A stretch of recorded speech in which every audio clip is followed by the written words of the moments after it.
Wolfpack. 1-2, 1-2.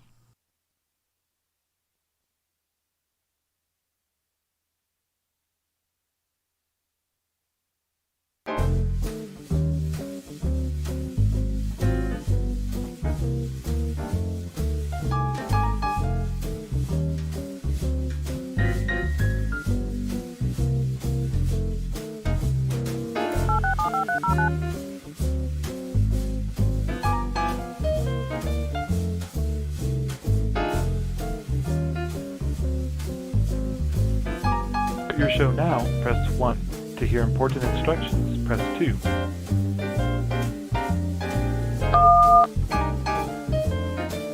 Your show will go live in 5 seconds. 4, 3, 2, 1.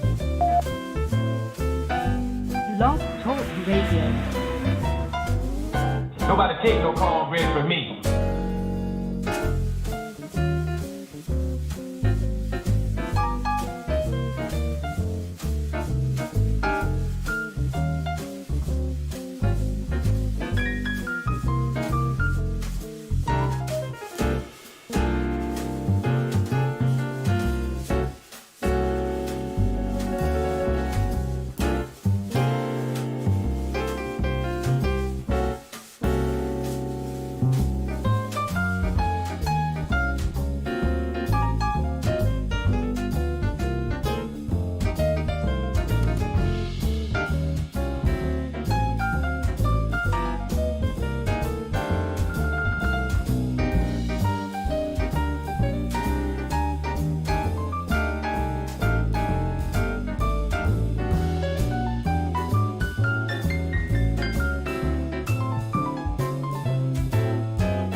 All right.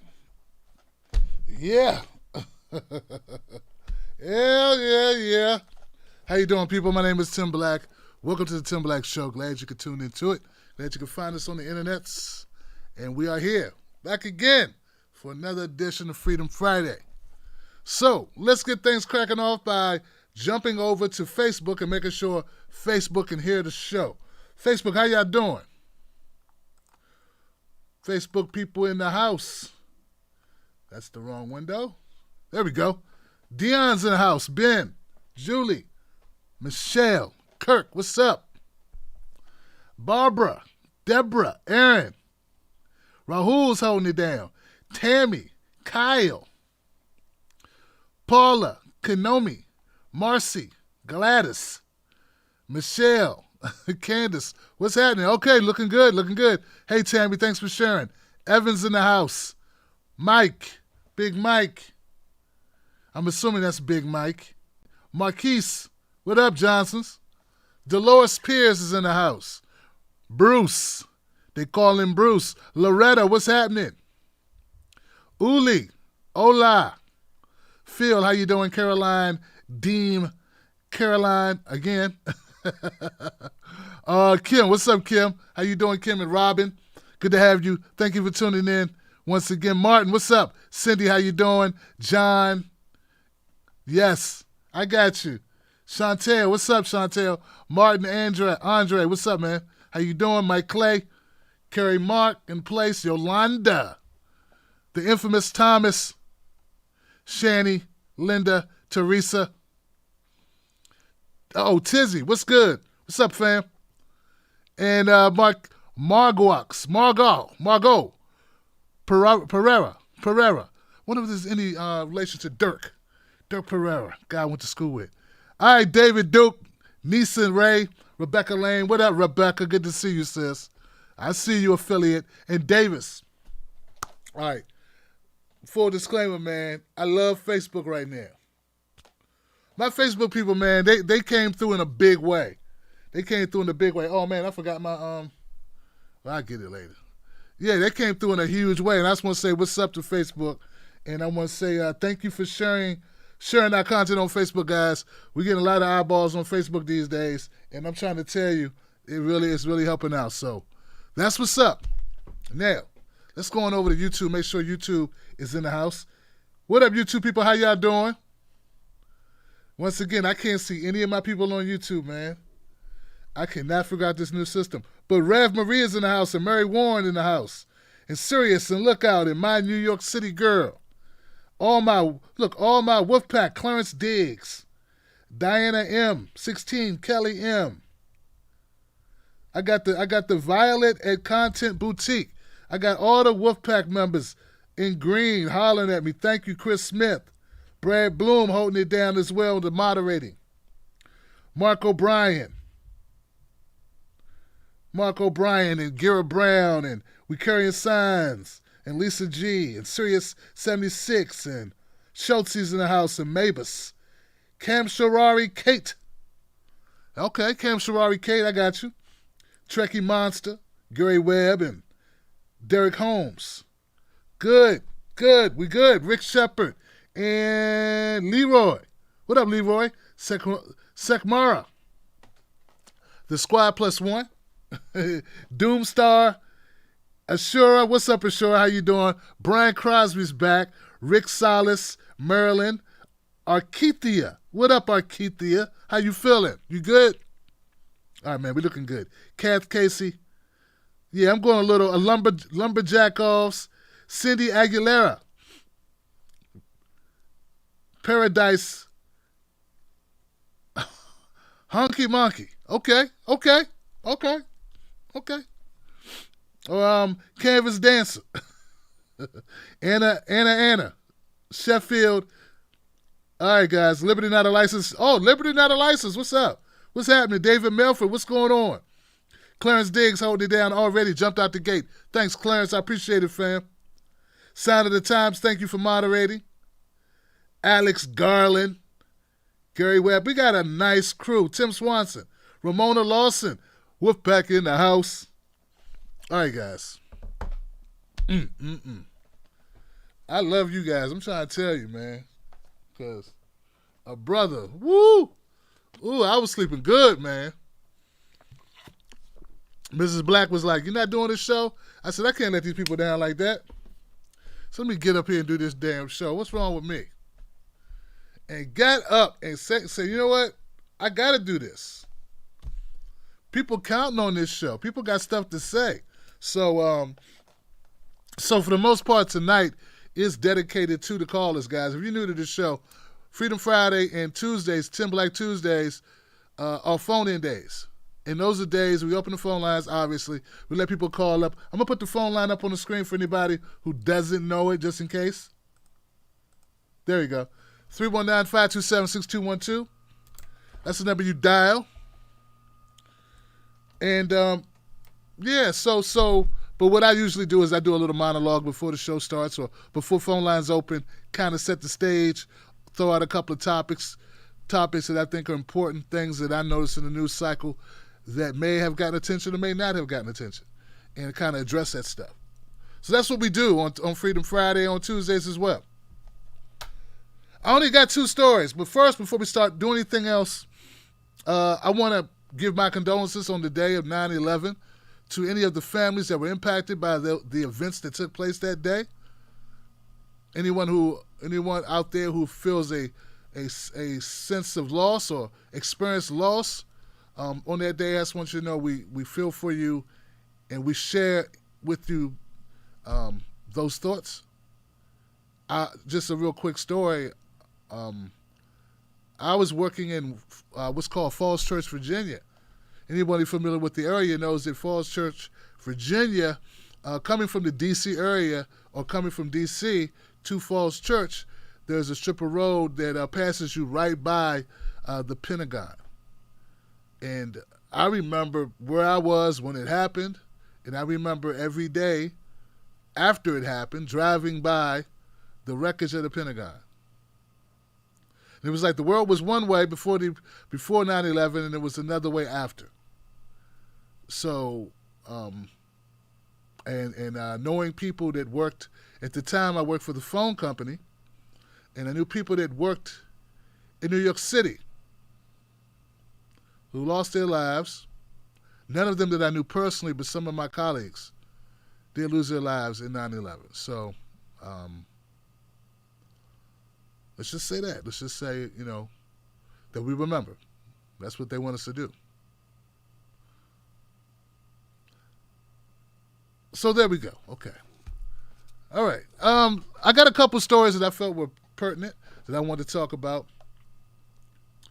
And they're both kind of, I don't know, man. Like I think I'm gonna go with the first one. I don't know which one's gonna really get me going more, right? It's gonna build up a lather on this because there's something that's happening in this country, and there's something that's happening not only in the country but in the world, in the progressive area.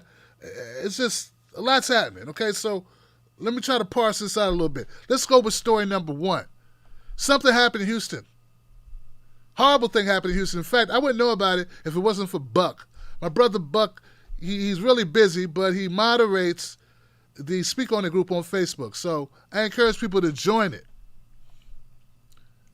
Now, Buck sent me this link. He DM'd me. And I said, okay, thanks, Buck.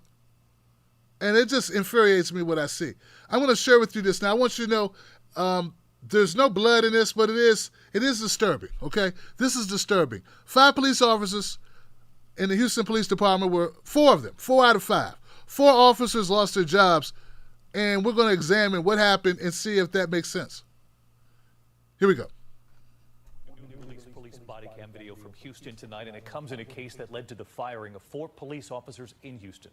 The officers had been called about a man suffering a mental crisis, and in the 14-minute encounter, tasers and beanbags failed to subdue him before officers fired the fatal shots. ABC's Marcus Moore with the images tonight, and we warn you, they are disturbing. Tonight, a Houston man's final moments captured on dramatic body cameras. Against the glare of flashlights and the throes of chaos, 27-year-old Nicholas Chavez apparently suffering a mental health crisis. Calm down. The shooting happened April 21st when officers responded to several calls about a man walking into traffic. The edited-down video released tonight by Houston police shows what appears to be Chavez ignoring officers' commands while stabbing himself with a piece of rebar. Stop cutting yourself, man. Relax. Chavez repeatedly asking officers to kill him. Get down. Video shows officers shooting beanbags, deploying tasers, and shooting him 3 times, still trying to engage him for several minutes. 707 shots fired. Officers later shoot him again as he tries to get a hold of one of their tasers, firing 21 rounds, hitting him multiple times. Today, Houston Police Chief Art Acevedo confirming 4 of the 5 officers involved in Chavez's fatal shooting have been fired. The mayor's comments tonight signaling the weight of their decision and the toll of law enforcement and a nation in crisis. No one should conclude that the dismissal of these officers is an indictment on HPD or the 5,300 police officers. But when you are wrong,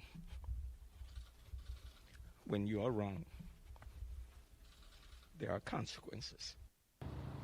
David, it was those 21 shots the mayor and police chief say were unjustified. The police union says the officers followed policy, training, and the law. And the DA's office telling us this case will go to a grand jury for possible charges.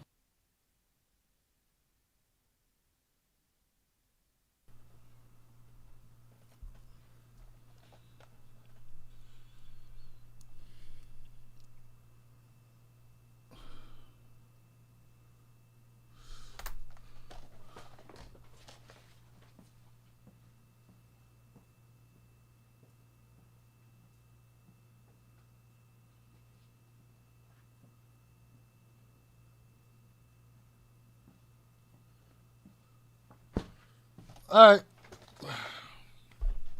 right, guys.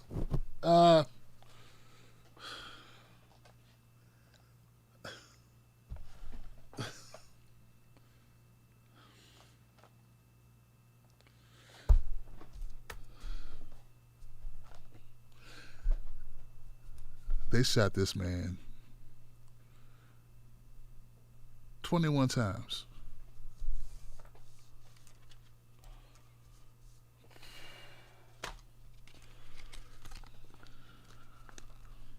They were there because he was playing in traffic.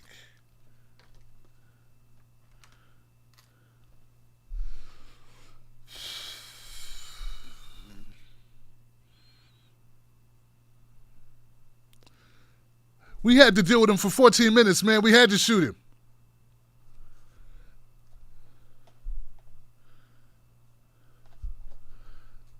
Our police. All right. You gonna.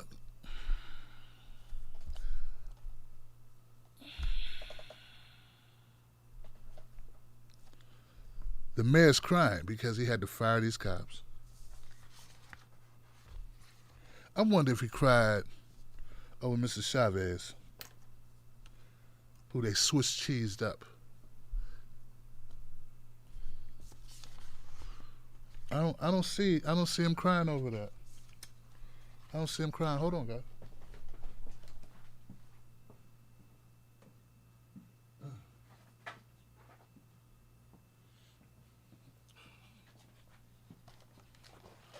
Yeah, 4 Houston police officers fired after shooting a man on the ground 21 times during alleged mental health crisis. Okay. Nope, I don't see anything about the mayor crying while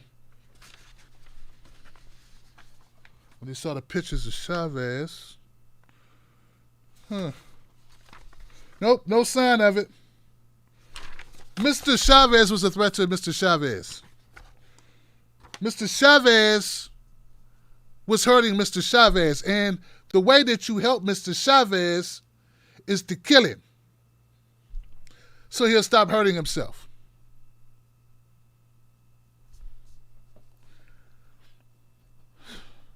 If you got to take an hour and a half to get someone under control, that's what you take because we pay you. You don't pay us, we pay you. You work for us. Nowhere is it more clear that just a big club, we ain't in it, and that law enforcement just a big gang than that mayor right there. You know how that mayor's crying? He don't want to go to his car tomorrow and find a dead fish in it. Well, that's what you cry about firing cops who did an execution firing squad on a man who was sitting on his ass on the ground. Oh, he's going to grab the taser. You mean the one you shot him with?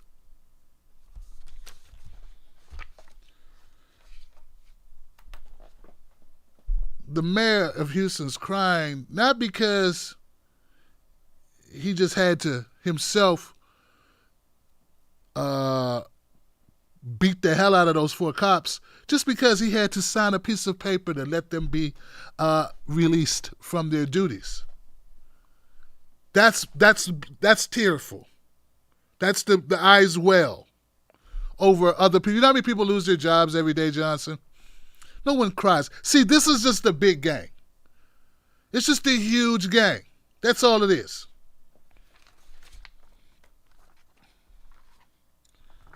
Mr. Chavez was high. Obviously. Well, not obviously, but he was high. He tested positive for methamphetamine, infidel, whatever that crap is. He was zonked out of his brain, okay? Who did he hurt? Himself. Who did they kill? Him. This is not indicative of Houston Police Department.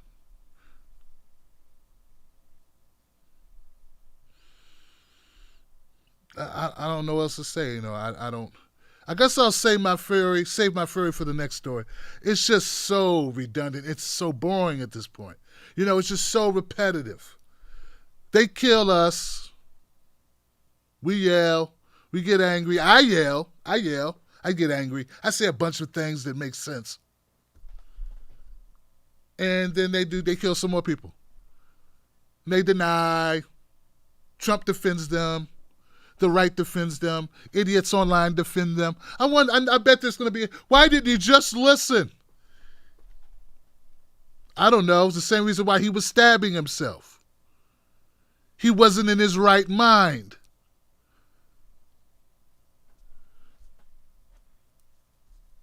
He wasn't in control of his faculties, you dummy.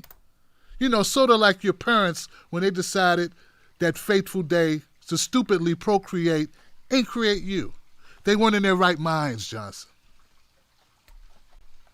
So here we go.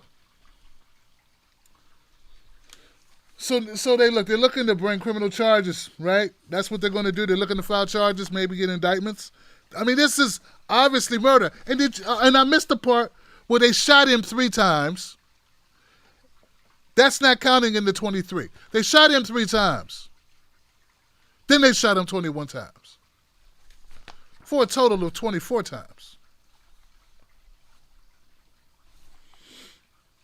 The mayor didn't have a problem with the 3 shots. Oh, no, you did what you had to do. But the 21 shots, it's a little bit over the top there with the 21 shots. We usually keep it in the 10 to 12 range. I wonder what they got fired for. They probably didn't even get fired for killing Mr. Chavez. They got fired for wasting company property. Yeah, reckless use of company assets.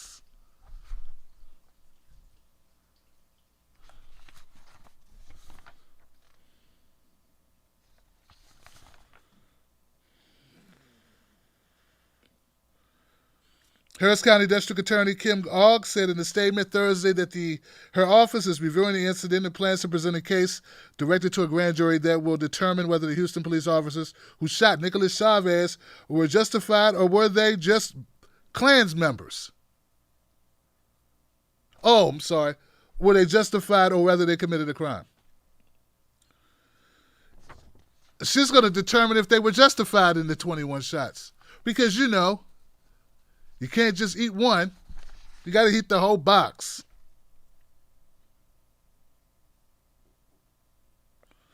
In a press conference Thursday, Chavez's mother, Leanta Chavez, said she was elated over the dismissal of the 4 officers, but called for them to be charged. According to the Houston Chronicle, it's very hard to be happy and sad about something so tragic. No, it's not hard. For you, it's hard. And then when they get sentenced, which they should in a just world, if they were to be sentenced, if we lived in a just world, they would be sentenced.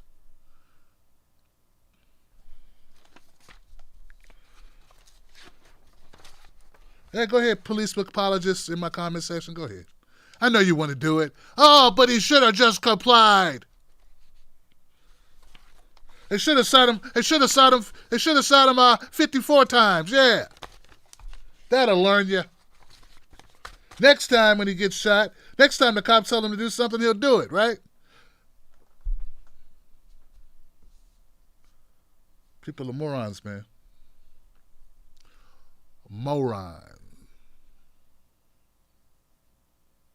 The next story is also full of morons. In a different way, though. I got to say this, man. Okay, so let me set the table for you. It's Saturday. It was Saturday, right? It was Friday. Saturday, okay. No, it couldn't have been Saturday.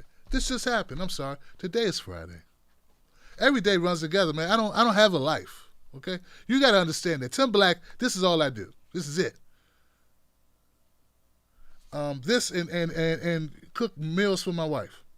And play with the baby girl, play with the baby daughter, and shoot baskets with my son, and do this. This is it. And that's pretty good. I'm lucky. I'm fortunate. Thank you. Back to square one. Let's just say yesterday, I was on Twitter and I saw the Killer Mike was trending, and I said, "Oh, Michael Render's trending. This is good. I'm like to see Michael Render trend. This is good stuff." someone who is, always has something intelligent to say, always has something from his point of view, and is mostly very much uncompromising in his point of view. I like that. I think that's impressive. It's a tribute to his character that he says what he means. He says it very deliberately, and he's thoughtful. The man is always thoughtful. I may not agree with everything he ever says. I never agree with everything everyone says. But he's always thoughtful, and he always has a reason for saying it. And you got to respect that. So I saw him trending. I said, what is Killer Mike trending for? And then I saw why he was trending. He was trending because Killer Mike was being slammed. He was being slammed by some people about some of his about a meeting that he took.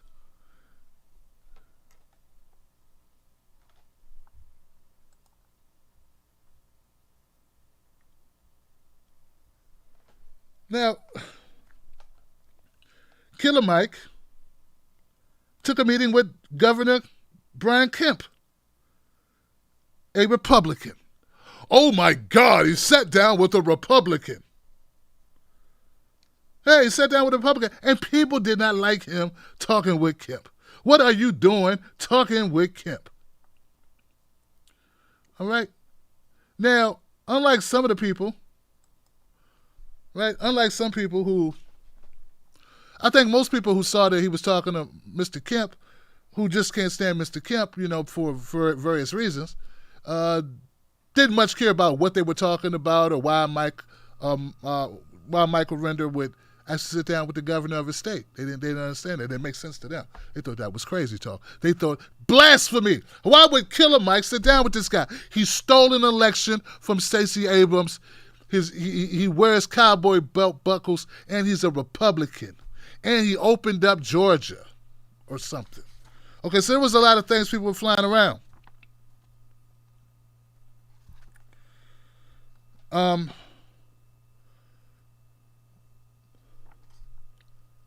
Anyway, anyway, they were really going in on Killer Mike. They were really giving him a hard time. I sent out a tweet just saying that Killer Mike he can go anywhere he wants to go, because wherever he goes, he's going to stand up for the people of Georgia.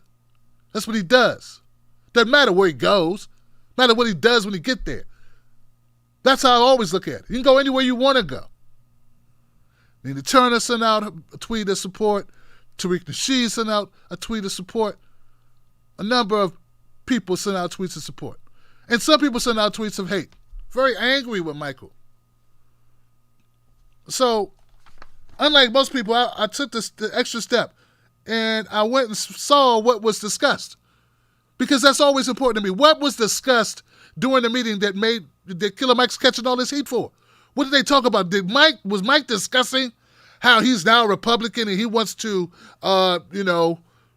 he said screw Medicare for all, screw, mass incarceration, like screw reinvestment, screw, job training programs, or, what did he say? He must have said something. He must have said something in that interview that must be horrific, that makes him a pure hypocrite, that goes against everything that Michael has ever talked about. So I went and I listened to this interview.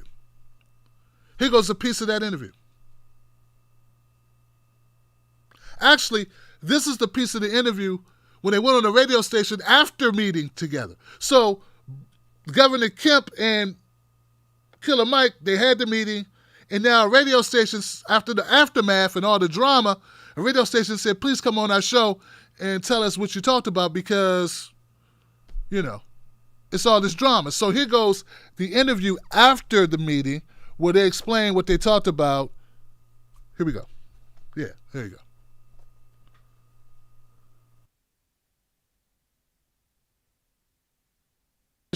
What is the most important thing that you'd like to see the governor get done, that he can get done immediately, that was in your conversation? The most immediate. I think when people think immediate, they think of almost immediate can turn into, hey, I'm just doing this for show. I told the governor that I believe he has a strong chance of being a two-term governor, and if that's going to be the case, what I would like to see is minority contracts rise from 2% to between 8 to 10%. I would like to see a program created that as early as high school pushes, in particular, working class poor men and Black and African American young men into trades, because over the next 20 years, Georgia's going to be growing, whether it's the port down in Savannah, where my wife is from, or the city of Atlanta, or agriculture in southern Georgia. I'd like to see us prepare our young men to fulfill those jobs, because we need fathers, we need husbands, and we need stability, in particular, in the African American community. So I'd like to see our legislation push to support our governor in efforts he does to lean toward that. And the other thing is, and I talked to a friend of mine who's doing life in prison today, and he said, Mike, before we weren't even getting a proper amount or any food, and because of the governor mandate, I don't know what the mandate was or what the order that came down, but he made sure to tell me he was thankful for that, because the conditions of the prisoner, much like if you believe in Christ and you're a Jesus believer, then you have to know that the last person on earth he saved was a prisoner, was someone who was a confessed thief. And I judge societies a lot of times by how we judge them, how we fix them, how we treat them. So I was very good to know that he was at least in line with the thinking that our prisoners should not be getting out of jail with $25 on a bus ticket, and we have to decrease the amount of juveniles that are going into prison, and we have to decrease the recidivism rate. And former Judge Bradley Boyd out of Fulton County Juvenile Court had a wonderful example, and I think there's a court maybe in one of the smaller cities or towns here that deals with the trauma of kids, so we don't funnel kids into the prison system. And he really seemed receptive to that, and I was really appreciative of that. As you know, Republicans a lot of times, and politicians period, get a bad rap around more prisons growing versus more programs to restore young. Like Frederick Douglass said, it's easier to build strong children than repair broken men.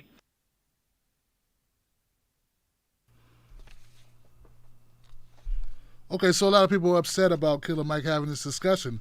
It sounds like an above-board discussion. They said, I can't imagine that Killer Mike believes that the governor of making black votes disappear has any real interest in tackling racism in Georgia or anywhere else. So I guess the real question is, who was this meeting even for? That was columnist Zach Lindley in a piece that he wrote. As far as I can tell, Kemp is just following the GOP trend of parading black faces around to show the Republican Party isn't the old white man party. It's perceived as being, while continuing to ignore black issues and actively opposing anti-racism efforts. On Twitter, the criticism continued, though Winder responded with confidence that the meeting was the right move. In multiple tweets, the rapper discussed how creating a change sometimes involves doing things that appear unpopular. Winder also retweeted an account by left conservatives for Biden that wrote, and for the inevitable partisans who say, oh, but Kemp got a photo op, he also got to listen to a powerful advocate for criminal justice reform on the issues we can build unconventional coalitions. And after one user wrote to him asking if he really met with the Republican governor, the progressive activist wrote, absolutely, I pay taxes in Georgia and own businesses here. I'm checking up on my dollars at work. I also met with my city council member, my state rep, and mayor. I suggest all Georgians do the same. So I want to give a shout out to 95.5 WSB for the clip that I used, and please, no problems, please. Now that we got all that, I just want to say, based on what I'm hearing from Killer Mike in this conversation, and on that radio station call you just heard, the mayor was also on the line, and they were going back and forth, but they could only talk one at a time. And not the mayor, the governor. So I just want to make it clear here.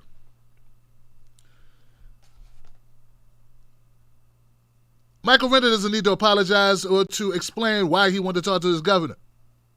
That's stupid shit. But if he does decide that, okay, let me get an explanation, because we have seen Donald Trump parade black folks around, Kanye West, Jim Brown, Steve Harvey. We've seen this so many times that it's become a thing where we're always attuned to it. But I've also seen Democrats parade black people around. Hillary Clinton paraded around the mothers of Tamir Rice, the mother of John Crawford, wife of Eric Garner. Didn't this ring a bell? She had all of them with her, so it's not a Republican thing. I don't know, this person thinks it's a Republican thing. That really pisses me off, how people tend to only see one side of the aisle doing something and totally ignore when the exact same thing, even sometimes even worse, to a higher level, is being done on their own side. They act like they don't see it. But back to Killer Mike. Killer Mike is talking to Governor Kemp about jobs programs that help black youth, black families, black folks, and you are giving him grief for that? I'd like to question if you are the person who's trying to keep black people down. I mean, anytime you don't want the governor to talk to someone who is advocating for the people that you say you care about, then I think that you're the racist. I think that you're undercover racist, or you just got an issue with Killer Mike that you are too cowardly to truly express. So now you use this as a means in order to get that, to get your point across, or a way to take shots at Mike. Killer Mike had a very definitive, very exacting, detailed ask. He's asking that a government that only awards 2% of the minority contracts to 2% of contracts, 2% of the government contracts in Georgia go to black folks. Minority, anybody could be a minority. I mean, well, it's a lot of minorities. Only 2% minority? Is that even right? Is that true? Please tell me you meant black. 2% of government contracts, that's it. You know there's 98% left. I wonder where that goes. So Killer Mike wanted to address that and say, hey, it looks like you may become a second-term governor, and if that's true, can we work on this? Can we have an initiative that will increase this 2% number to 8 to 10%? 8 to 10%. Why isn't everybody, instead of being mad at Killer Mike, why aren't you yelling at every other representative in that state, every other lawmaker, Democratic lawmaker in that state who's not doing the exact same thing that Killer Mike is doing? You're not saying it because you're not really interested in the change as much as you are in destroying Michael Render, as you are in smearing Michael Render. Because if you really cared about black people, you'd be appalled at that 2% number. You would be deeply, deeply resentful of that number. So resentful of that number, so focused on this number of 2% that you would have no time at all to belly up to the bar and smear Michael Render for having a say, for voicing that opinion, or any opinion, or taking any meeting. You'll be too busy advocating for these people. But that's not what you're about. You're about gatekeeping and telling people who they can talk to, who they can't talk to, so you can write your little shitty article, or so you can tweet on Twitter. You don't even know. People were tweeting hate towards Mike, and they don't even know what they talked about. Now, I haven't spoken to Mike, had an opportunity. I mean, I was already a person that supported him, but once I had him on the show and I had an opportunity to speak to him once again, how much cool to come on my show, have a conversation, and answer, indulge me some questions that the community wanted to know that I know he didn't want to talk about. But I had to ask him, because that was my job, to ask him about some of the other statements that he made about the police there in Georgia. I had to ask those questions to do my job correctly. And he answered those questions. He didn't brush me off. So I already knew what kind of person he was. That's why before I even listened to the radio spot to find out what the conversation consisted of, I already knew that if Michael Render's going to put it all on the line and go meet with Governor Kemp, he's doing it for a reason. Michael Render's already a rich man. He don't need to. He's doing this to help other people. He's already good. He's got the job many people dream of. He's a rap star. And he also has the best of both worlds because he fucking matters. But you critics don't matter because you don't do anything except criticize people doing it. So I already knew that Michael Render was not going to throw away his reputation for nothing. He's not going to throw it away for a photo op. He's too savvy for that. Give the man some credit. At least wait to hear what the conversation was. At least get more information before you shit on a man who's want to... See, this is what happens. This is what happens. How can we have leadership? How can we have leaders? How can we have people that carry the torch, that get things done, that work towards the goals we want, if all we do is destroy them and tear them down and rip them limb for limb at every turn? I saw it all through 2019 into 2020. All you do is destroy the good, looking for the perfect. And it's never really the perfect. It's just who you want. Killer Mike, keep doing your damn thing. I know you will. You don't need to hear this from me at all. I was hesitant to talk about this only because I know you don't need me saying shit about what you said or what you did, but I just feel like sometimes other people need to go ham a little bit. Because what's going on right now is disgusting. It's pathetic. These people who are doing this are not progressive. They're not pro-black. They're not anti-racist. They're just assholes. They're just sheltered assholes. And they're plants. That's what they are. They are plants and sabotagers. That's what they are. I'd like to know a time when Michael Render was not advocating for his community. I'd like to know that. I'd like to know a time when he wasn't advocating for black folks. I'd like to know when that time was. No one's perfect, and I'm not suggesting that the Killer Mike is perfect, and I'm sure he would tell you that that's impossible. He likes weed, and he likes music, and he likes drink, and he likes doing his thing. And he ain't trying to be your president. But the man has an authenticity that escapes most politicians, and I hope that he will pursue a line of doing so. He did share with me that he may pursue, maybe run for city council or school board or something at some point. I hope he does more than that. And on his way, I hope he ignores assholes who criticize him for doing what they are too afraid to do, who don't have time to do. But a lot of this, Twitter fingers. Fuck you. All right. Kiss his ass.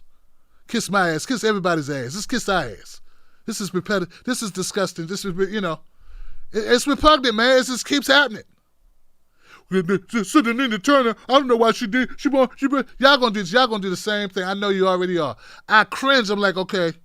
I mean, it's not like I don't think the Senator Nina Turner can handle the scrutiny, but I already know what they're going to do. They're going to go after her and destroy her. It's going to be her own. It's always the people close. They're going to go after her. It's going to be something she says where she will say, well, she's been a Democrat. You're going to be like, why is she going third party? And then you're going to proceed to destroy her. Or why did she do that? It's going to be some petty shit. Meanwhile, you work at a poultry plant killing chickens or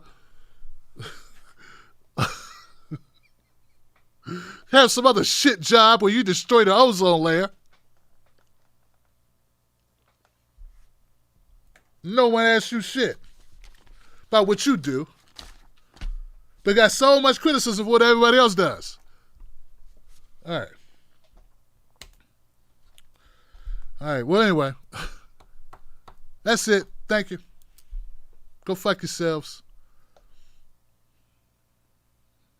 Oh man, I just see myself and I see y'all gonna do that. I just know. Like, Tim, won't you run for something? So I have to deal with this stupid shit.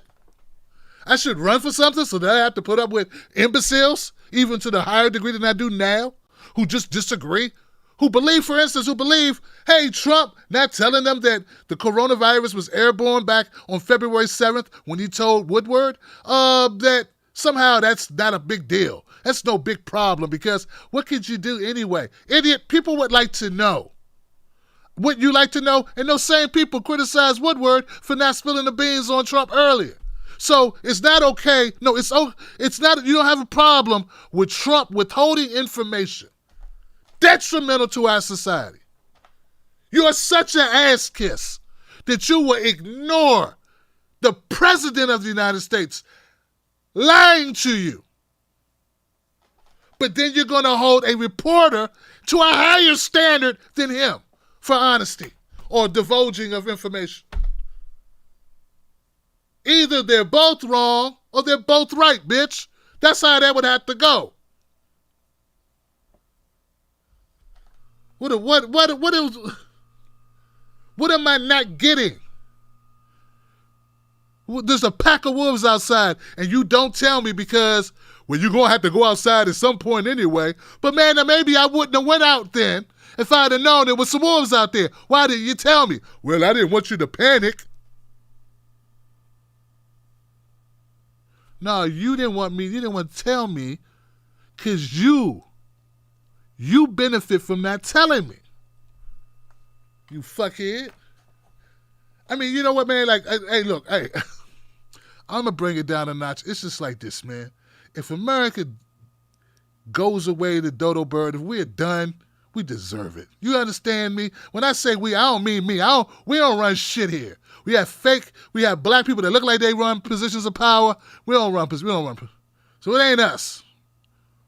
And a lot of you don't run shit either, except your mouths or your gas tanks or gas, whatever, you know what I'm saying? Or run around the block, you know what I'm saying? But you get my point. Like, if this is it, the fall of an empire, America deserves it. Because the people are fucking stupid. Well, it's a pandemic, and I'd rather not know that anything,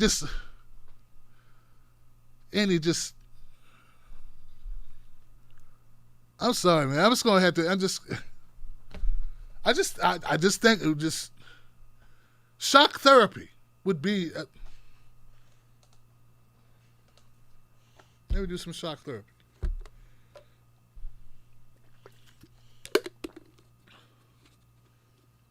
These people are idiots, man. All right.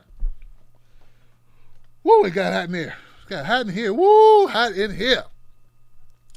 All right, now we're going to go to phone calls. We're going to go to phone calls, man. I try to tell you, man. I saw Trump's niece, Mary Trump, was talking about Uncle Trump and how bigoted, how much of a loser he really is. She made that all up. They made her say that. That's not true. Well, all these people in this cabinet saying it. All the people who used to work with him are saying it. His own family saying it. Everybody's lying but him. For real, dog. Like, I never defended Obama to this point. I never defended the Clintons and anyone. Well, you people, you can't even admit the guy got character flaws. Like, that's obvious. Obvious.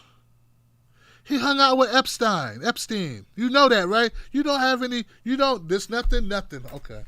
He hung out with other people. We're talking about him, though. Those other people are president right now. We're talking about him.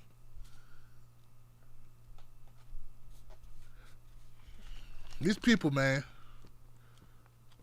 All right. I'm going to try to go to phone calls now. It's just that these people are just... All right. Let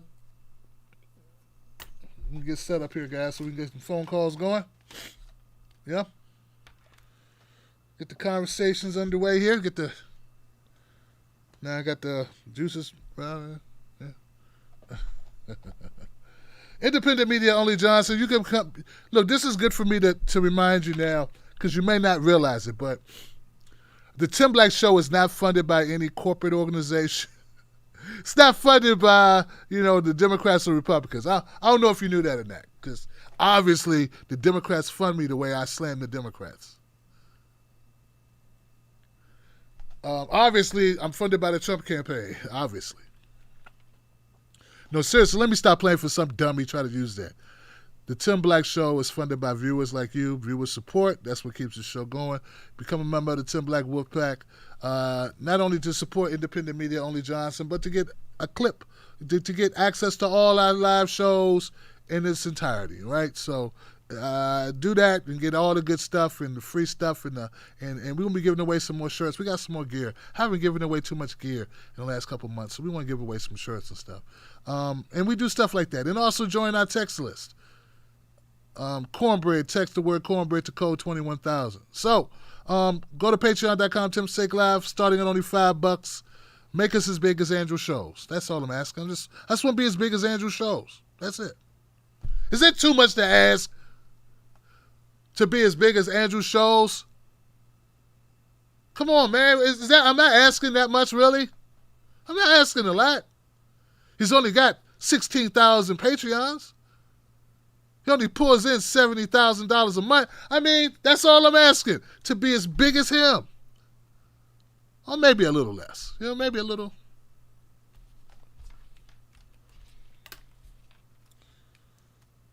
Man, just imagine what we do, man. I know our damn phone line would work. I know that shit. I know that. We'd have a phone line, but we'd be talking on Mars, man, if we had that type of money. All right, I'm going to go phone call. All right. I got a 202 number in the queue. 202. You're live on Freedom Friday. What's your name? What's your comment?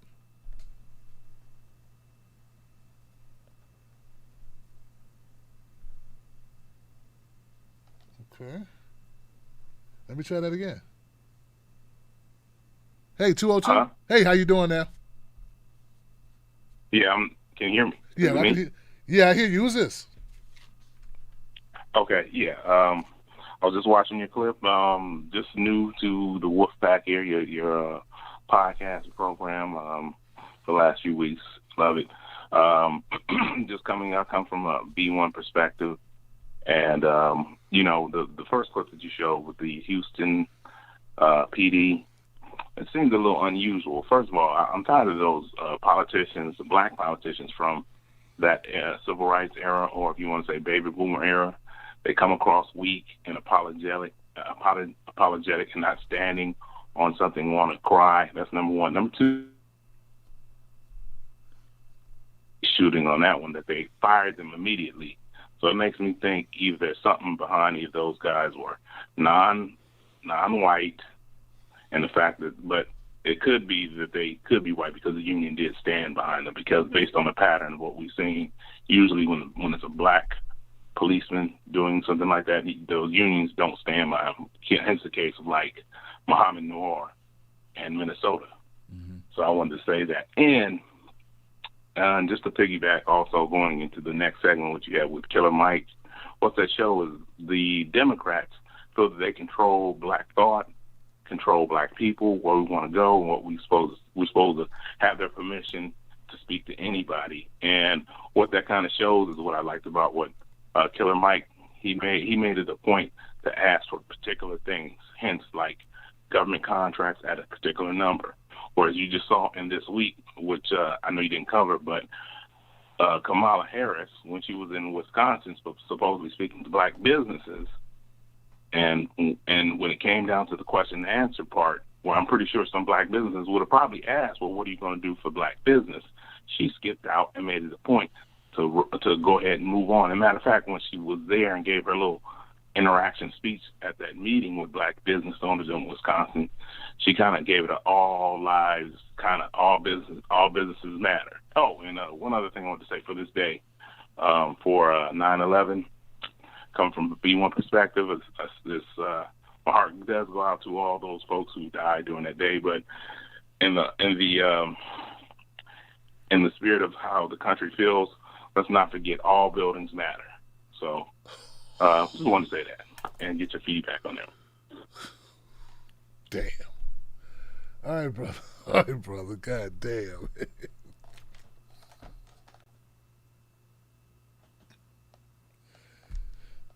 He went there with the all buildings. Jesus, man. Like a lot of like damn. All right. That's bad. Like I'm trying to make light of it, but that's bad. A lot of different people died in 9/11, man. I'm thinking you talking about Kamala Harris. Did she get up and say, I think this conversation is over or something like that? I'm just wondering if that's it. I covered Kamala Harris a few days ago, and I saw a story. You're right. I will double back and do that. I will definitely double back on Kamala Harris. I did so much Kamala Harris coverage, man. I got an encyclopedia to Kamala, man. I have a shrine of destroying and exposing Kamala Harris on this channel, brother. I should make a Kamala Harris playlist. I got like 10 videos on Kamala Harris. But thank you for bringing that new information to light on her. And I agree, obviously I agree with you about Killer Mike. And you're right. They want to control what we do. Like they own us, Johnson. You understand what I'm saying? They own the black. They don't just own black bodies. They own black minds. And they don't own mine, Johnson. That's why I tell people I'm not a Democrat. I'm an independent.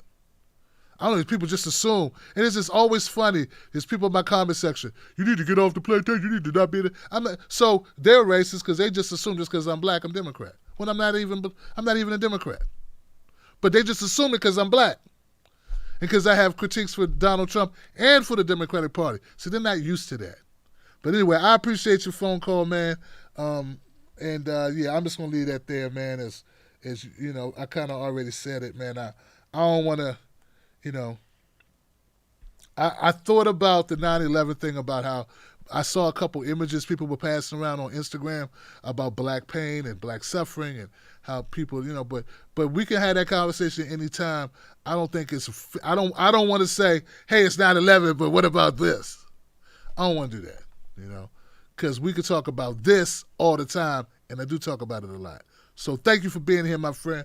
I appreciate it. I'm going to the next call. We got 408 in the house.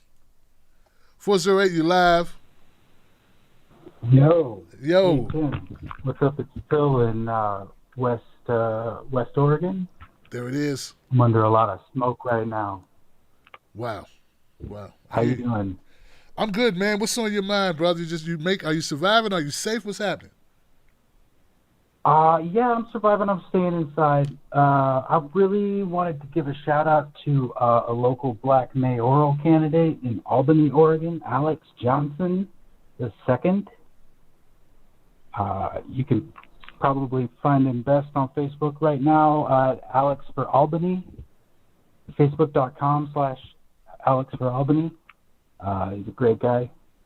And he's working out at the fairgrounds, doing volunteer work for all the displaced people in surrounding counties coming into our city. Gotcha. We've been under. I haven't seen. I saw the sun for the first time in 4 days this morning. So, a little depressing, but we're surviving. When you say saw the sun for the first time in 4 days, why is that? Because the smoke was so dark. Okay. The smoke came in with a high wind on. God, I'm losing what day that was. But yesterday and the day before that and the day before that were all like pretty pitch black. Wow. I didn't see the sun. Pretty wild. We have 3 wildfires, and on Wednesday night, the third biggest, that was 150,000 acres, was under 0% containment with 0 personnel trying to fight it. So it's Friday now, so they've begun doing a bunch of work on that. So you might see clear skies by Monday or so. But anyway, wow. Thanks for taking my call. Yeah, thank you for calling us up and updating us, Alex, man. I appreciate it. That's tough. I did cover it like briefly in a segment recently about the fires and how it's not getting much coverage in mainstream media, and it's not even really being acknowledged in some clips I saw. But thank you for the information, Alex, man, and hold on, Alex Johnson's the guy that you told me about. I don't think you told me your name, or did you? Anyway, Alex Johnson is running in Oregon. But anyway, thank you, my friend, for calling out, man. So at least I said the guy's name a couple times. That should make you happy. Like, yeah, boost my guy on Facebook. All right. 978. You're live on Freedom Friday. What's your name? What's your comment? Hi, Tim. It's Rebecca Lane calling from Lansing, Michigan. How are you? Hey, Rebecca. How are you? I'm chilling, man. My back hurts, but otherwise I'm okay. Finally feel my age. Oh, my Lord. It's the first year ever. Wow. Anyways, yeah, right? It is 9/11, so that's terrible, and I just wanted to briefly mention that. Our country has never been the same. It has honestly never been the same. I remember what life was like before, and we've spent 20 years, you know, taking vengeance on people that had nothing to do with this, and, you know, in case people didn't know, you know, they knew 9/11 was coming, and that's if you don't believe we were part of it, which, you know, I don't know. But they were warned, and they did nothing, and they ignored it, and thousands of people died, and it was really fucking horrible, really horrible. I lived in Boston at the time. It was only 4 hours away, and I knew people who knew people. So I didn't know anyone directly, but I did know people that lost people directly in the towers, etc. One of those planes left from Logan Airport in Boston. That affected us all really hard out there. And, yeah, I couldn't fly for, like, at least 10 years. But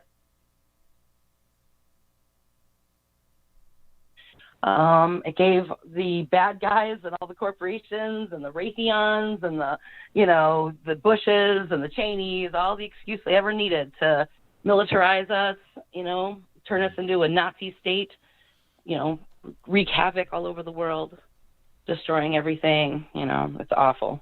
The other thing I wanted to say is I have a cousin who lives in Beaverton, Oregon, and she's being evacuated right now. Because the fires are so bad. And I've seen the pictures that she posted. It is truly a hellscape. If you look at the sky, I mean, it looks like hell on earth, like literally like in a movie. It's the craziest thing. And you're right. You said it already. No one's covering it. No one's talking about it. If I wasn't seeing these photos from family members, I'm not sure that I would even know that it was so extensive. I thought the fires were just in California. No, they're all the way up. They're everywhere. And I hear that the smoke, the smoke is all the way to Cincinnati. That's terrifying, you know? And, yeah, to Cincinnati. That's not that far west of where I'm at, you know? That's scary, and it's not getting any better, and the Amazon burned down, and God knows. And even with Joe Biden, like, it's not going to get any better. They're not going to do anything for us. It's just going to continue to get worse. I think our only hope is just to keep marching, get in the streets, be as protected as you can, and keep fighting, run for local office. Just to give a shout-out to some of my Johnsons out there. You know, Kira, for example, who I hope that she runs because she is absolutely amazing. And she's brilliant. I would love it if you ran, but what you're doing is important, and we need 1,000 more people like you doing it. But that's the only way we're going to overcome any of this, because the world's burning, and it's 9/11, so that's sad. So everybody just smoke a joint and try to feel good, and there's hope at the end of the tunnel, right? There you go. All right, that's all I got, Johnson. Have a great night. You too, Rebecca. Thanks for calling up, sister. I appreciate you, and wow. That's I didn't know it was spreading to Cincinnati. So you can see it in Cincinnati. That's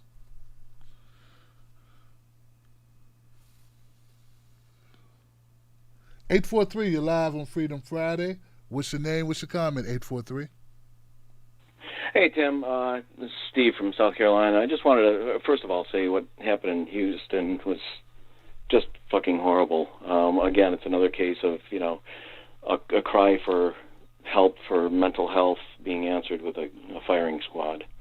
That was really upsetting. I think that was the first I heard of it, so that kind of shook me. But anyway, the comment I wanted to get to was the Trump Woodward stuff, and we run through a timeline. Okay, February 7th, we have two people that at any time can go on any media outlet they want, any news outlet they want, and so there's two people that have vital public safety information. All right, one's a president, the other is supposed to be a journalist. So they sit on this information for till now. But basically, Trump went through at least a month and a half of just pure fucking lies about the whole thing. And we know that. And we know Trump is a lying, horrific, racist, narcissist, opportunist. And, but I did expect a lot more from Bob Woodward. And you look through the timeline, and if Bob Woodward came out, let's say a month later, after Trump had already said multiple times that it's less than the flu, we're going to get over it, it's not that harmful, and behind closed doors he says this to Bob Woodward. Now, if Bob Woodward had said something a month down the line, where the most important information. I disagree, man. I so disagree with that. Well, I the disagree most 100%. important information. Yeah. The most important information there was that it could be spread through breath. The world did. All right. Jesus Christ, could be man. spread through breath till the first week of April. Okay, cut to the chase, man. So you think that this is Woodward's fault? No, I didn't say that. No, it's both of their fault. Like you said How is earlier, it both their they're fault? both Hold on to blame a second. Woodward's not an elected official, right? No, he's not, right? Hold on a second. And Dr. Listen, Dr. Fauci and many others were contradicting what Trump was saying, right? Already, right? Right. Okay, so you think some miraculously, if Woodward says it, that's going to change the narrative from what Trump's saying? Because he's already got his members. Not just Woodward saying it, but airing that tape of Trump saying it. At least a month later, people would have been. I was in a store. The end of March, and I said to the person, nobody was wearing masks then. In fact, they were. And they were listening to Trump. Spread through the large particles. Through Trump's coughing lying and now, and people are still believing him. He's lying about why he said it. So it's not even changing anything now. So look, man. Explain to me what your phone call. What you're trying to say. I don't. Let's not be the deal. I'm trying to. Well, hurry up, man. Please hurry up because you're taking a long time with a long scenario. Just say what it is you want to say. Well, but if he said. The cases came up. They started really increasing March 19th. If Woodward came out the first week of March and said, "I'm gonna hang up, man. If you don't tell me what you want to say, Steve, just tell me. Wrap it up. What's your point? Or do a video. Do a video. You keep interrupting me. No, dude, this is not your show. I don't have to let you run through a timeline of Donald Trump. Just say your point. That's it. You don't own this show. Just say your point and then get off the phone. You don't get to do 5 minutes of, let me break it down. Do a video like a person, like I would do, if that's what you want to do. I'm giving you an opportunity to just say your point. Cut to the chase. That's it. I know. My point is Woodward is also responsible for at least some death here. That's your call. That's your comment, brother. That's your comment. You don't own the show. You don't get to do that. Just say what the fuck you think and get on. I totally disagree with you. I think it's horrible that these people are trying to shift blame from Trump to some other person. Woodward talked to Trump for almost a year. They had 18 phone conversations. This information was from January 2019. He was still talking to him in July 2020, just a couple months ago. You're saying he should stop the interviews with Trump because Trump is being inconsistent with what he's saying in his interviews and what he's saying on TV. I think that's a very high bar. I don't think you should say that a journalist who's writing a book has to then say, okay, I'm taking notes in these sessions with the president. Now I'm going to go public before I finish my book to try to expose what he's saying in the book or in our private conversations. That's just like too much, man. Just admit Trump is shit. That's enough. That's enough. You can just admit the guy wasn't telling us the truth. It's not Woodward's job to police Donald Trump's private conversations. Hell, man, Dr. Fauci could have been more forthcoming.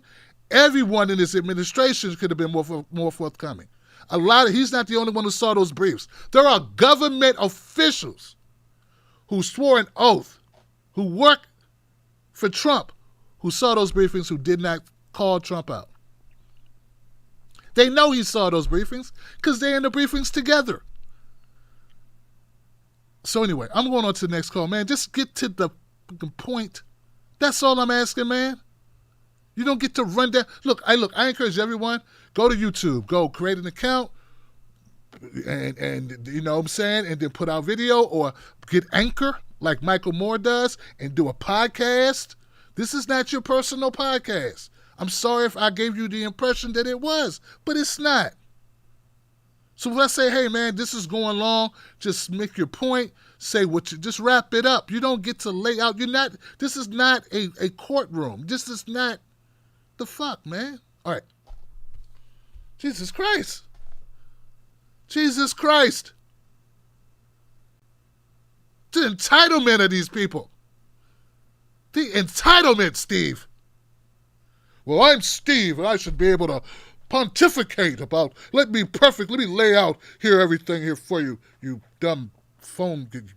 Let me lay it out for you. Just listen here. No, don't interrupt me. Listen, while I'm explaining what I think the scenario, let me lay out the trajectory. All right. 562. 562, you live, Freedom Friday. What's your comment?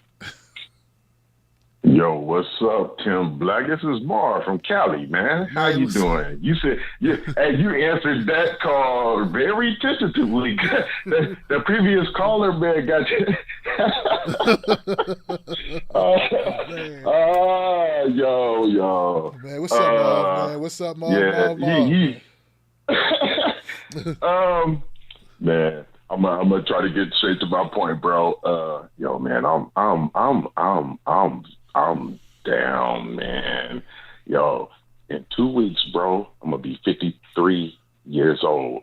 That's cool. That's great. But I want to flip this to like some fantasy shit real quick. The Boondocks. There's an episode of the Boondocks called Return of the King, and it's a hypothetical that Martin Luther King, though he got shot, he didn't die. Then he comes back, years later, they had a biopic and it was released on 9/11, so it didn't get all this the big play that it was supposed to be. But at the end of that particular episode, if anybody's familiar with the Boondocks, Huey is narrating, and he says, basically a change happened that wasn't expected. The black people started demanding shit for their vote. Sports players was just walking off and not refusing to play. So, on the real, my real, I stopped following pro sports a while ago, but it's prevalent in our society. So being home and watching more TV than usual, I saw what happened with when the playoffs started and the Milwaukee Bucks was like, bam. I was like, oh shit. I was like, these niggas is, excuse my French. I was like, yo, they can have some real change real quick. I saw your video too, but it's like, how, before I even say that, what's crazy about it too is that shit rippled quick through other pro sports leagues. It was like, wow, this is going to be something. And then, like I said, I don't really watch TV. I don't follow sports. And like a week later, I didn't really hear nothing. And it wasn't until like, I think you released the one about the Obama, it was like a day after that when I first saw it, and I was like, oh shit. I was like, yo, man, crabs in the bucket, bro. That's some real shit. And it's played out in our face. Yep. I don't wish any harm or any ill will to any of them brothers. They got families too, but it's like, y'all collectively had a chance to change some shit, and an infiltrator, a poser came in and, for whatever the reason, hey, who knows? one can only imagine, but they changed their way, and the games got playing back, and America got happy again, and now NFL started back. Whatever. Last thing I'm gonna say, bro.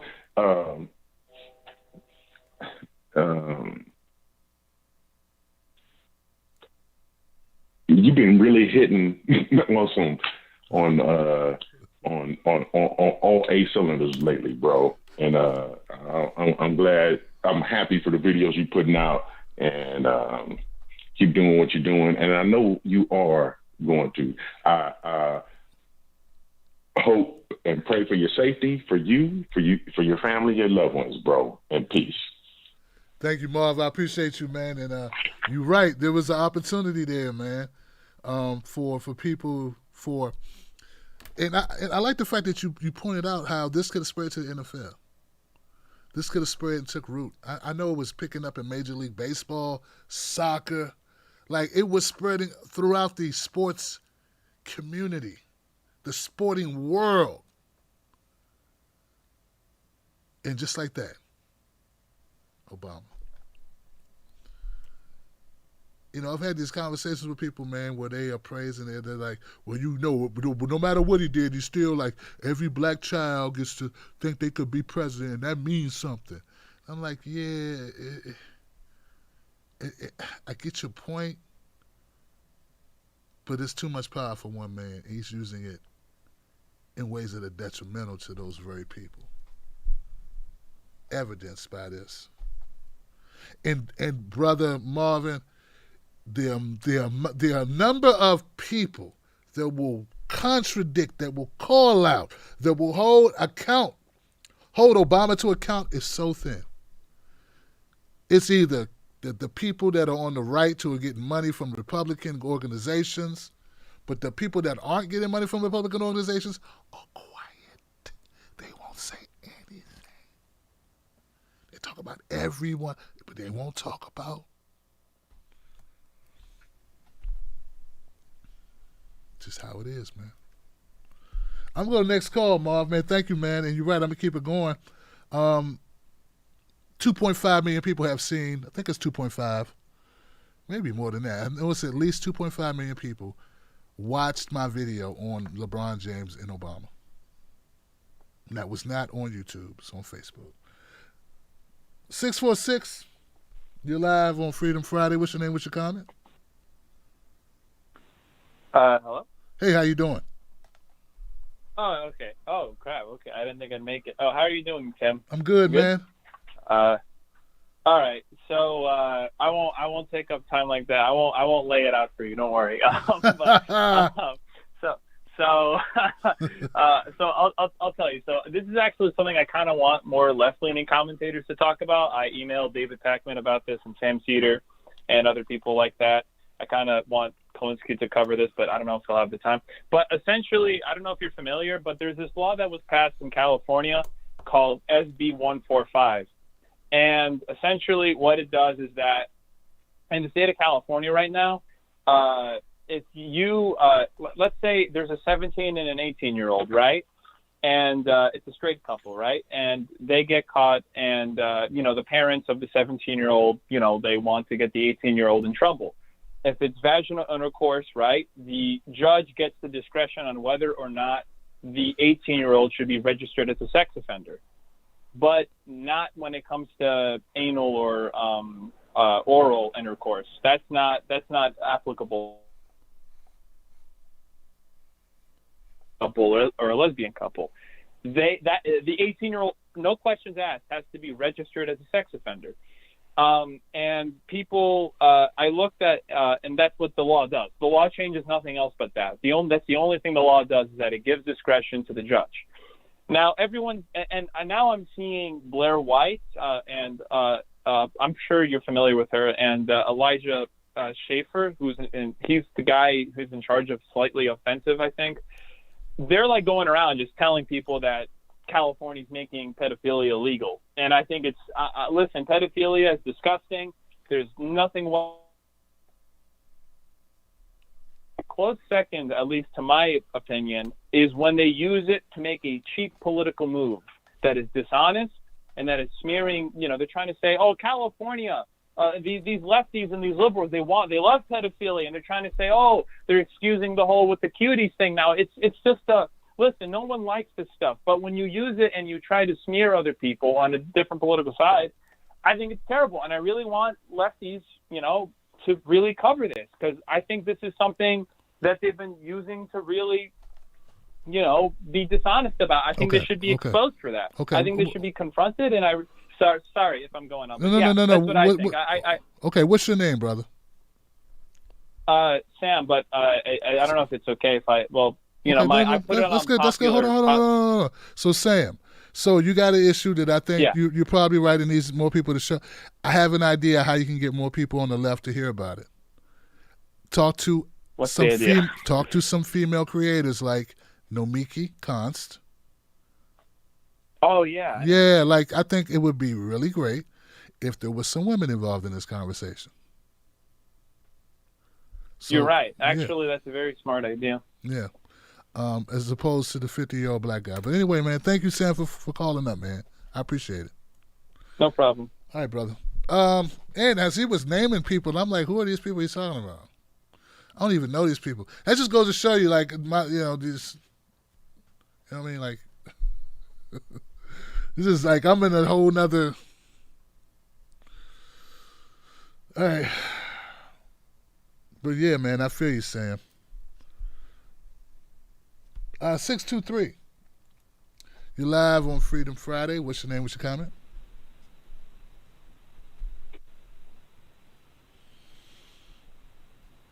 Hey, 623, I hear you there, but I don't hear you. There you go.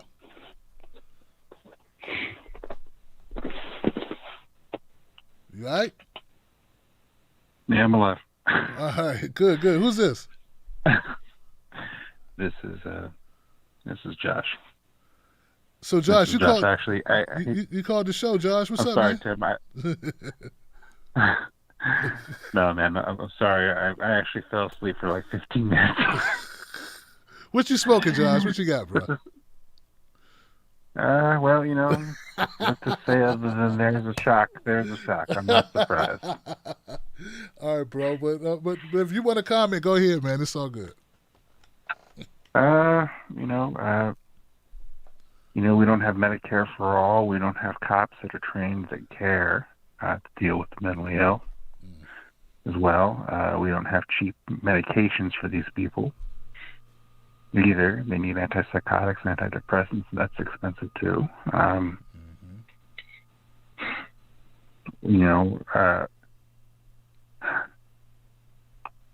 What can I say? Every tear has been shed that I got, not much else. I feel you. That's all. It's all good, Josh. Thanks for being honest, man. Most people wouldn't be honest if they fell asleep on the phone call, man. But you do bring up a good point. In those few words, you brought up something important. A lot of times when they say, for this person, Mr. Chavez, I say that Mr. Chavez was high out of his mind. He was on methamphetamines and fentanyl and maybe some other substances. I also should mention that a lot of times people are self-medicating themselves because they don't get treatment. So often drug use, drug abuse, and I'm not talking about recreational. Often it's the remnants, the effect from having an untreated or misdiagnosis or undiagnosed condition, and they just want to feel normal. They want to feel they're doing their best to try to maintain or escape the pain that they're feeling, whether it be psychological or physical, whatever, mental. So that's important to note, because often we say, oh, this person was high. Why were they high? And you start digging down and you find out this person's schizophrenic or bipolar or suffers from manic depressive disorder or something, and they're not being treated for that because we don't have a system that treats that. Not really. And so they smoke what they can, so it leads them down the road of alcoholism and drug addiction, and it's just a spiral. So I just want to point that out, Josh. And that's because of Josh. Because Josh, I appreciate you, man. And I need to get like a massage or something. Like I need to lighten up. I mean, you know what I'm saying? And look, don't send me a massage coupon because I won't go. I'm too busy working. You know, Mrs. Black tried to get me to go do stuff like that. I'd be like, man, I got work to do. I got to do work. So I'm just letting you know, like, I need to chill, too, a little bit because it's like getting too wound up, man. 912, you live on Freedom Friday. What's your name? What's your comment? Hi, this is Black Women for Freedom on Twitter. How are you? I'm good, Black Woman for Freedom. What's going on with you? Well, I caught your rant, and I love it. I love it when you go off because it's necessary. You know, Steve was talking about Bob Woodward being at fault, and I just want to say Nancy Pelosi, Chuck Schumer, Mitch McConnell, and all those glorious, I don't even know, bastards that are running our country, they don't say anything either, right? Like, they know Trump is lying. They get top secret briefings. They know what's going on. They thought it was better to go and play the stock market and, you know, make money and give money to the banks while people are dying. But, I mean, whether it's people dying here or people dying in Flint or people dying, you know, our soldiers, like my husband, served 22 years in the military, had a career-ending injury in Iraq. Why? Because our leaders decided that it was okay to lie and say that Saddam Hussein had something to do with 9/11 when the dudes that flew the planes into the buildings died, and then Bush couldn't be bothered to look for Osama bin Laden, and Obama ran 2012 saying, "Ha, we got bin Laden." You know, all of it is just maddening. We don't have Medicare for all. Bernie Sanders has betrayed us. I spend a lot of time just, I'm on Twitter, but not as much as I used to be because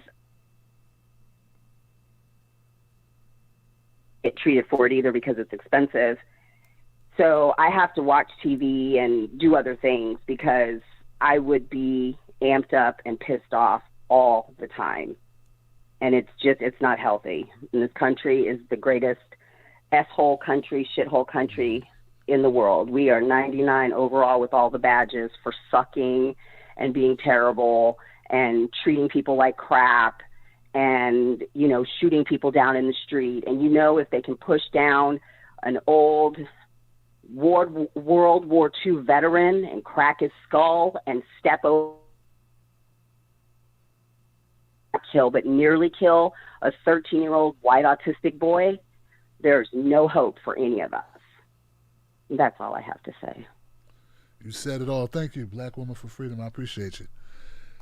Yeah, thank you. I appreciate, you know, you guys are digging me out of the hole, man, from being pissed off earlier. And you're speaking that truth to power. So I appreciate that. And when you put it that way, the greatest shithole country in the world, in the history of the world. That's what this is. Yeah, and they say, and I like the way you're putting out Pelosi and Schumer and these other guys, these neoliberals who went out and played the stock market instead of informing us. And there was a lot of them. None of them have brought up on charges. I would consider that fraudulent. Wouldn't you? They knew what was going on, and before they told us, they made sure to make their investments. Because that might, you know, they want to be first in the market. Good stuff. 310. You live Freedom Friday. What's your name? What's your comment? 310. Hello. Hey, how you doing? Hey, what's up? It's Smart Sister. Hey, what's up, Smart Sister? How you feeling? Oh, honey, all buildings matter. That cracked me. I was like, oh, no, he didn't. That was hysterical. But it makes the point, doesn't it? Yeah, it does. Oh my God. But anyway, yeah, I'm out here in California. Of course, we get the news on the fires, and man, it looks like hell. The orange and red sky. It is crazy and scary. I think they said some of the fires even got started with people doing like gender reveals. You know how you can have that thing that blasts to tell you the color of what your child is going to, be. Right. That has even started some fires. Can you believe it? But anyway, because heaven and hell is on earth right now, so that's how I always looked at it. But yeah, I wanted to tell you thank you for the piece you did on Obama's big-eared ass with LeBron, too. Oh, my God. Like you said, it's black folks got to wake up and let him go and stop with the Messiah syndrome that too many of us have. We need to be looking at nationhood and have a nation-building mindset, because without that, we ain't going to make it. I just got into it today with somebody, about the whole election, because I'm not voting for Biden either. And, oh, my God, you would have thought, I had slit his throat. And I'm like, how long you been voting? I said, didn't we just have 57 years anniversary of the March on Washington, and why 57 years we still saying the same shit? You know what I'm saying? Give me a break. And all we got to do is pull to ourselves, because like you said, if all them brothers had not played and pulled into themselves, man, people would be crying crocodile tears, and that's what we got to do. Can you imagine when you look at the brilliance and the talent of black people? If all the brothers in sports shut it down, if entertainers shut it down, if actors shut it down, businesses shut it down, come on now. We got to see it for ourselves. We've got to understand, get in your brain, what is black world? What should it look like? What is freedom? We're always talking about it, but what is it? What is justice? Okay? We need to define that too. And maybe if enough people get clear, all of us that think alike need to get together and do our thing, and to hell with the rest of them. Let God sort them out. I'm done with that. The rest of us need to go and do what we got to do. And I'm going to email you about taking part in maybe a black think tank. I think that's what we need with people like us to do what we got to do. Because, this is bullshit. It's the same shit. Ain't shit changed. Not really. Okay? Okay. Do that. Well, that's it, brother. I'll be in touch. Thank you so much again for that post. You got it, small sister. Thank you for calling up and keeping it real. Reminding me that I'm not crazy. Hey, Tim, you voting for Biden? Hell no. I never... I don't tell other people what to vote for. Does this channel still support Biden? What? I'm the only channel with a no Joe button. The only channel with no Joe shirts. No one else has this shit. No one. Well, actually, they could, because I don't pay attention. But I didn't get the idea from anyone. It's just, it's kind of hard to say you fathered an idea that's so basic, no Joe. It's kind of, there was a song here in D.C. called Run Joe, so no Joe is really easy to come up with. It's not really creative or anything. But, just keep happening. I saw Matt Taibbi, he stole my both parties suck. Democrats suck, Republicans suck. Yeah, it sounds like he's still in my both parties suck. But it's hard to document that too, because it's so basic. But yeah, I feel the same way, smart sister. That's my point. Point is, I feel the same way you do about Biden. Okay? So that makes me virtually unemployable and a deplorable, because anyone, obviously, who won't support, the guy who was going to put up his dukes with Corn Pop, who let black kids play with his hairy legs, who sniffs hair.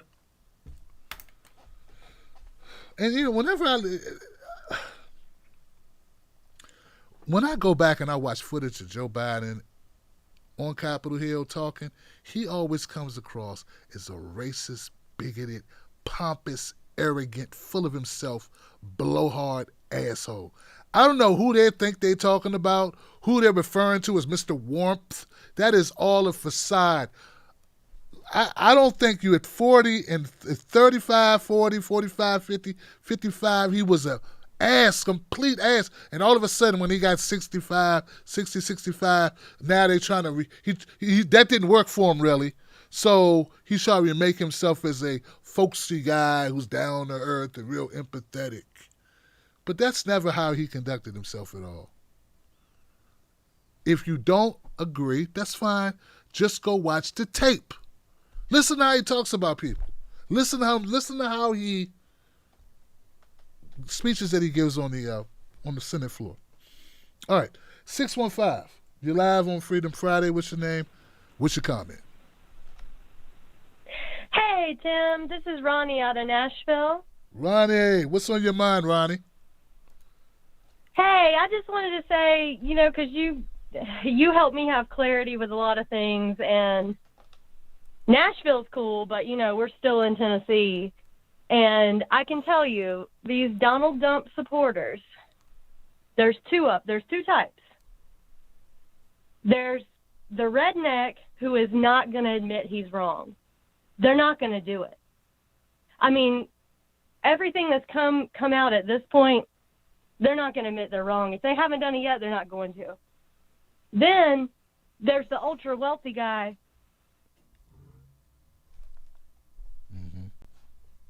Pedophilia or any of the crap they're going on and on about. They just want their taxes low, and that's it. So just a little clarity as I'm sitting here in Tennessee looking at these buffoons walk by, trying to, have some of these really hard conversations like Killer Mike was trying to have. Well, people you don't really want to be talking to. And anyone hating on Killer Mike is obviously just now paying attention. They clearly haven't been following what he's been doing. They're just hopping on the shit-talking train. But sometimes we have to talk to these people that we don't agree with, and we got to try to find something, especially if these assholes are in a place of power. So I think what Killer Mike did and also I was just going to say that with him, the Tim Black gear, I can say it because he's asleep. He can't hear me. But I can't wait to give him his wolf. You cut out a little bit, but I think you know I what? heard you. When you rant, you got people taking up time on here. I'm not going to do that to you, but we all know why you rant. And thank you so much for everything that you do. Thank you so much. I appreciate you, Ronnie. That's great. And I'm glad you picked up the gear, and I hope he enjoys it. You kind of broke up a little bit because it's dumb phone line, but I think I heard most of it. So I appreciate it. And the host, the whole Wolfpack, and all the viewers appreciate it too, because, that type of stuff, these shirts and mugs and stuff, it helps the show, keeps the show going. So thank you, Ronnie. And there's also a group of, I think there's 3 types of Trump supporters, right? And I won't even call it, you know what? You might be right. Depends on how you look at it. There's another group that voted for Trump, but they're not really Trump supporters. They're just Trump voters because they just couldn't bring themselves to vote for Hillary. So that's a little different. And they just go, they don't really defend them. They just go, and they look at Biden and they see Hillary too. Very, very similar in some ways. But 808, you live, Freedom Friday. What's your name? What's your comment? Yo, what's up, Tim Black? Hey, man, what a depressing time. Oh, man, it's depressing. I'm going to tell you, this is how I look at the whole thing, the whole big picture of this entire election for president. Number one, it's all bullshit. You have one side chills that are committing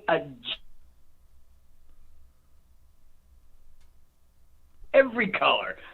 I mean, if you are old and you're not paying into the system and have no value, you're part of the surplus population. If you're black and you need something from the government, you're part of the surplus population, and goodbye with you. There's no choice.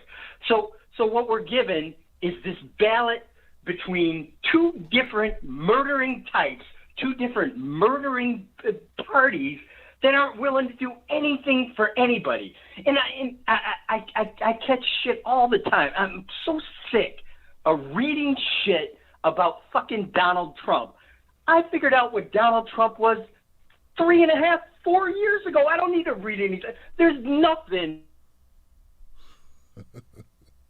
The MSNBC, you know, the Apple, banana, pile of bullshit stations, they're not going to report anything that shocks me from that asshole. There's nothing they can say that's going to shock me. And yet I got to sit there. Biden the other day, I was listening to him say about, he was saying about giving a speech talking about, well, there's, you know, most good people, but there are that 15%. That 15%, he wasn't talking about Trump supporters. He wasn't talking about rednecks carrying guns. He wasn't talking about Michigan assholes walking into the state building with semi-automatic. He was talking about you. He was talking about me. He was talking about the surplus population. Because when he's in office, he's not going to do anything different. He's going to do the same bullshit and forget that they did in 2009.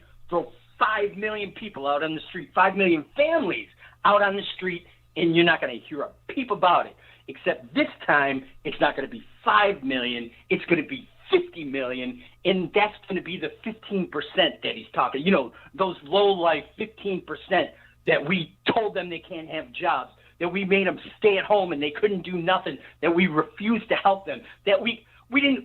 They can give money to Wall Street, but they can lend money to the working class man. They'll lend you some money so you can sit there with a big-ass pile of debt when all this is through. I'm sorry for raging, Tim Black.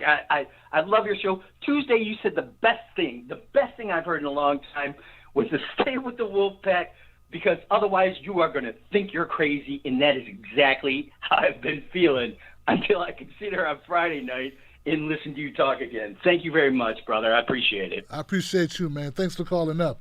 And you know, I'm going to make a separate clip out of that part, because I think you're right about the it'll make you seem crazy, man. I'm glad you brought that up, because I forgot about that.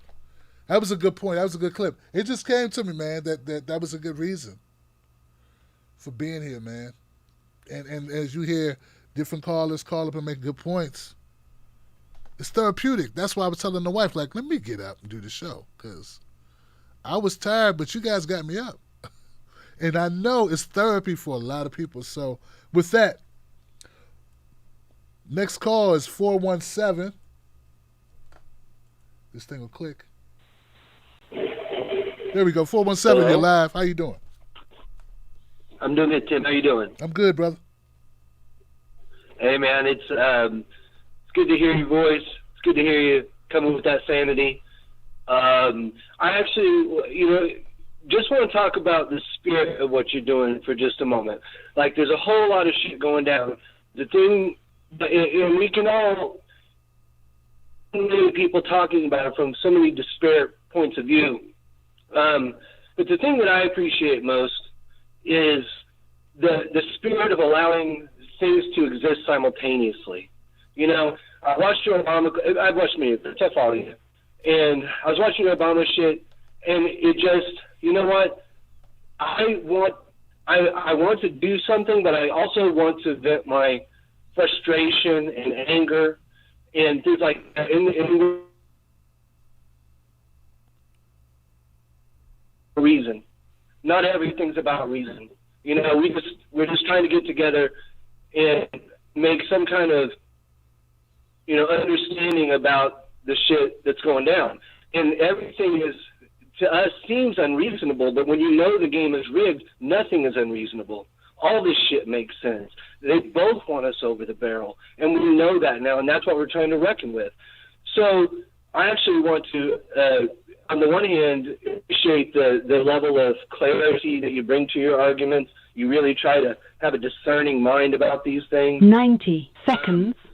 And at the same time, I watch you in near tears over the way that nobody cares about peace anymore. That we don't have anybody talking about soldiers. They're not. We go on and on about how we care about veterans. They don't give a shit. Otherwise, they stop these fucking wars. Now, and so, and as I'm a veteran myself, and as I've been out now, and I watch. On the one hand, I hear the crazy ass shit that Donald Trump goes on in a nonstop 60 seconds. ignorant tirade of losers and POWs being losers and all the shit he's ever said. Coming from the difference between Judas and Pilate. This Pilate know his ass. I know what fucking time it is, and I know where I've got my battle lies. It's when the Judas comes and says one thing to me and pretends it's another. That's why my heart's broken. And when the thing I'm trying to be good at is, and we've got a lot of good callers that tell you good, about the nuances of policy and the real struggle, lack of civics and things like that. But I just want to bring to the point, because a lot of people do that, to the spirit of it. We should be enraged. This is, and simultaneously be willing to pick up the fight, to not lay down. That we 10 seconds. And at the same fucking time. And we've got to sit there. I begged my friends. I've been seeing this coming for 12 fucking years. And it's just utterly heartbreaking. And people just feel like we're slipping over the edge, so it makes us act crazy, and we go for security in ways that are not okay. So the point that I really want to round this out, and I don't want to take up all your time, is that I appreciate the nights whenever you let your feelings in, but because it's not everything is about reason. Some of these things are very basic, and once something's level 10 shit, you can't get to level 11. It's just shit. And so that's it, Tim. I think it's that we all just don't agree to, get along or whatever the case is. But I wanted to bring light to the fact that it is like therapy. So we've got you listening and you speaking, and actually I think it's probably therapy for you too. We're trying to get you lifted, man. I'm trying to get you lifted. And we've got to bring all these other people up too. Allow them to understand that, life can be heaven and hell, simultaneously. And so, man, I just really appreciate it. We got to keep speaking truth to power. We can't just give away our honor. And actually, let me go one more step. I think the real crux of it is we've lost courage. We don't have the courage. We don't have any demonstrable leaders that are willing to get in and stand at the level at which it takes in order to create these changes. I appreciate you, Tim. Don't want to take up too much of your time. Thank you for the call. Thank you, man, for your kind words, man, and your positivity. And I think I think we all help each other. You know what I'm saying? And that's one of the byproducts of what we're trying to do. Like, that's one of the main things, actually, is build a community. And we've been doing that steadily over the years. And it's amazing sometimes the reach that we actually have. So, and we all help each other through this process. 831. 831, you're live. So my name is... Hey, how you doing? Hi. Hey, my name is Dan Scutz. I'm putting an X in chat right now. Just here to put recognition towards Andrew Yang. Andrew Yang is the best president for our future. We should all start opening our eyes towards him and just think that, just think that he's a good person. So he says vote for Joe Biden. I say let's do it. Let's listen to him and let's just stick to that. Thank you so much for letting me talk. Bye. All right, brother. 408. Hold on one second, 408. 408, there you go. How you doing? Hey, what's up? Touchdown, Timmy. It's Alex from Berkeley. What's up, my brother? How you feeling, Alex? Hey, happy Friday. So that is unreal, Mike. I didn't hear those same people complain when they voted for a Republican named Hillary Clinton. or when they will vote for a Republican named, Joe Biden in a couple months. That's hypocritical. I don't like this eating the left, eating our own. Killer Mike is one of our most uncorrupted firebrands on the left. And here we are. 1 minute we're electing Hillary because she can work across the aisle and get things done, whatever that means. And the next, we're getting on Killer Mike's case for arguing with the Republicans. I mean, what are we doing? I mean, I can't wait for Nina Turner 2024.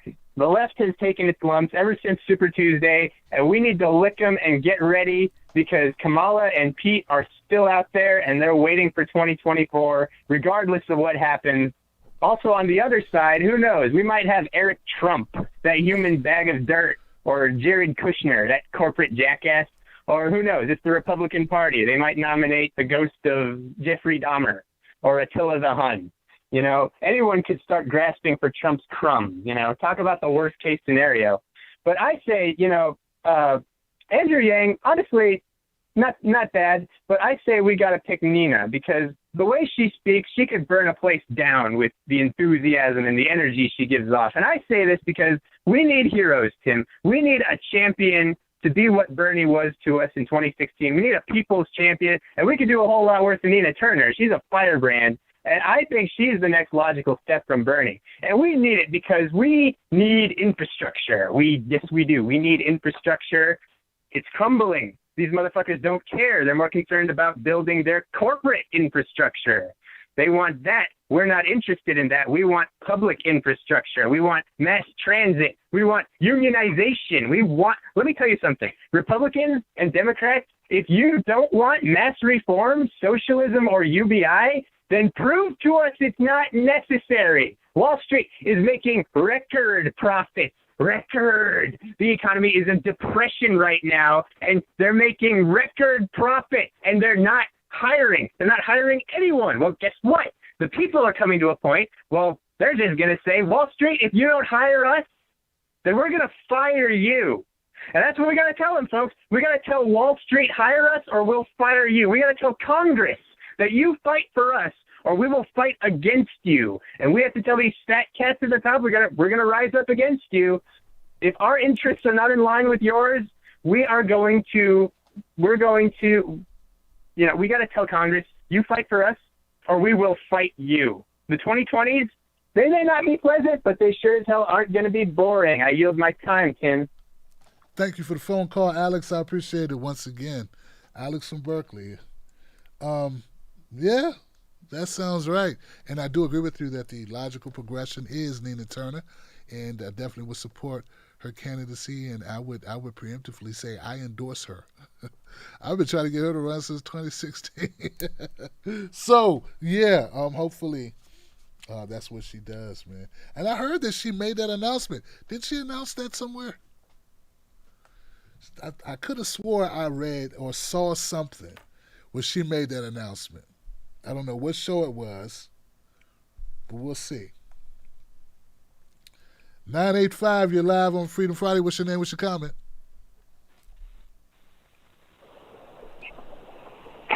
Yeah, my name is Chad. All right now. Louisiana. What's on your mind, my friend? What's up? Man, I've been listening to the last few comments and whatever, but the lack of common sense that Americans have is just like, it's like baffling to me. So like 7 months after like 190,000 people died, and then Bob Woodward, whatever his name is, came out with a book, and people are like surprised, like Trump lied. Like I knew it. That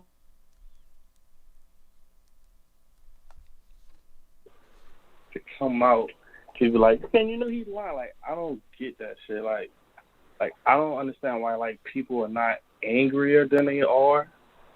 Like when people get mad and be like, Trump, what the fuck are you doing? When we reach 300,000 dead, like when will they act? What the fuck are your plans? Like what do you plan on doing? Like I don't get it. Like I don't see the urgent to like control this shit. Like, cause I just seen on Twitter, the UK, Canada had 0 deaths today, and America had 1,100 deaths. I'm like, what the fuck? Like, how is that not news? Like they just up above us. They don't got no deaths, and we got 1,100 deaths, and people still like, I can't believe Trump lied. Like, when are y'all gonna figure out that he doesn't really care about us? Like, I don't get it, but that's what I'm saying. I feel you, man. Yeah, it's crazy. You're absolutely right, Chad. It is crazy, and I mean, just I do this for a living, right? This is what I do. I don't do anything else, and I know I pay attention to stuff that average person who does something else to, put food on the table, who whatever. But Jesus Christ, man, if you paid any attention, I mean, there was a time we didn't have masks for doctors.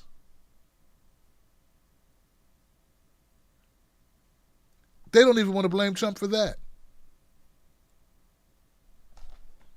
Well, if you're not going to blame the CEO of America for not having equipment for the workers of America, who are you going to blame? He knew it was airborne.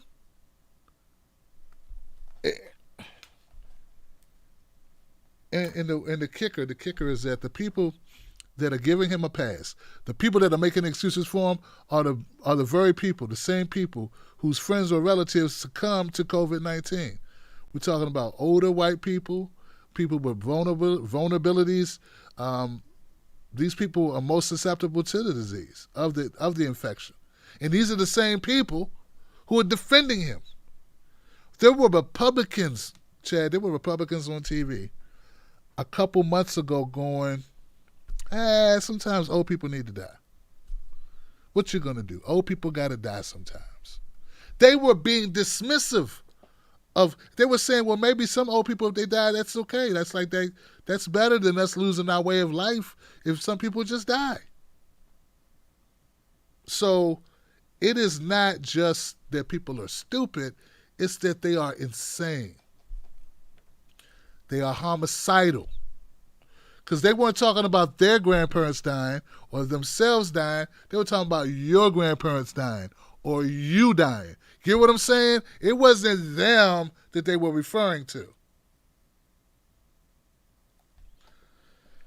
I'm going to go to the next call, my friend. 980. You're live on Freedom Friday. What's your name? What's your comment?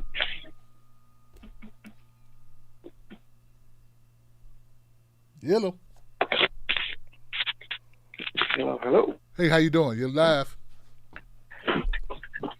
Hi, this is Andre from Charlotte, North Carolina. How you doing, Tim? That's it, man. What's up, Charlotte? Andre, what's going on, man? Good.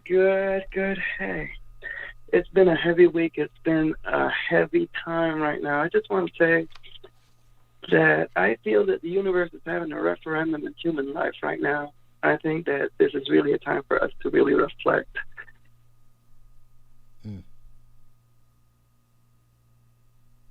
When we look around, we just see there's so many fronts that we need to fix in this country. It's not funny. And right now, everything is coming together. I really feel that this is bringing everything to a head. Even if we want to ignore it, we can't anymore. And we need a plan. Every time I call, I always say, what's the plan? I've made it in the super chat. What's the plan? But I really feel that we as progressives, we need to have a plan. We need to have a concrete, decisive, clear plan of how I have 101 Facebook groups that I could find that self-proclaim themselves to be progressive. We really, if we're serious about doing this hostile takeover, I really feel that we have no other duty than to come together. Get everyone nationwide together. The West Coast is on fire. And the caller earlier said that the smoke's blowing all the way to Cincinnati. That's insane. I don't know if it's that we've become so traumatized and so accustomed to suffering and evil and the we're just probably like hopeless that things can't change, so we don't get involved. I really don't know what it is. It doesn't make any sense to me that we could see what's going on and not burn the shit down. I was having a conversation with my cousin down in Georgia, and she's a freedom fighter too, and she says, like, you know, black people aren't really angry. She's like, we're angry, but we're not as, they don't know how angry we are. And we're not even the ones burning down shit, as videos have shown. Because if they really appreciated how angry not only black people and brown people, but the working poor and the working miserable in this country are, if they knew how angry we are, things would work differently. And I really think that we need to start manifesting that anger and let the chips fall where they may. I was one of those people trying to make that argument to, you know, I think we don't want to run this car into a tree. Let's kind of like give Biden a chance, because I'm done. I am done. I'm not about voting for the rapist that is the evil rapist and the rapist that smiles to you and says that he's not. I'm not about that anymore. I'm sorry. I'm done. And people are really so done about having to choose someone that's going to stab you while they're smiling or someone that's going to stab you with evil intent. We shouldn't be here. And we need to put our tired to work and show people what we're about. That's all I got to say. Keep doing God's work, man. We love you. And keep on keeping on. Thank you for the phone call, Andre. I appreciate it, man. All the way from Charlotte. I'm going to try to get to everybody, man, because you know how this phone line cuts off at a certain point. So I'm going to keep my comments brief and just move it on to 602. 602, you're live, Freedom Friday. What's your name? What's your comment? Hey, Tim Black. It's Andrew from. Well, let me turn off my other speakerphone. It's Andrew from Arizona. Hey. I'm here listening with my son. That's 13 years old. He loves you. Tell him I said, hey, how you doing, young man? Yeah. So, hey, I wanted to ask you a question about who do you think is better with trade versus Biden versus Trump? Wow. Gosh, man.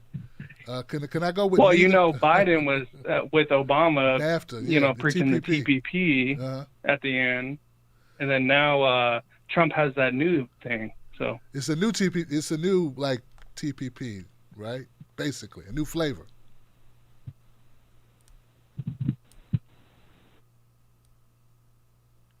I lost you, Andrew. It's like the sign with the Mexico and Canada and all that. Right. It's like someone was saying it was NAFTA 3.0 or something.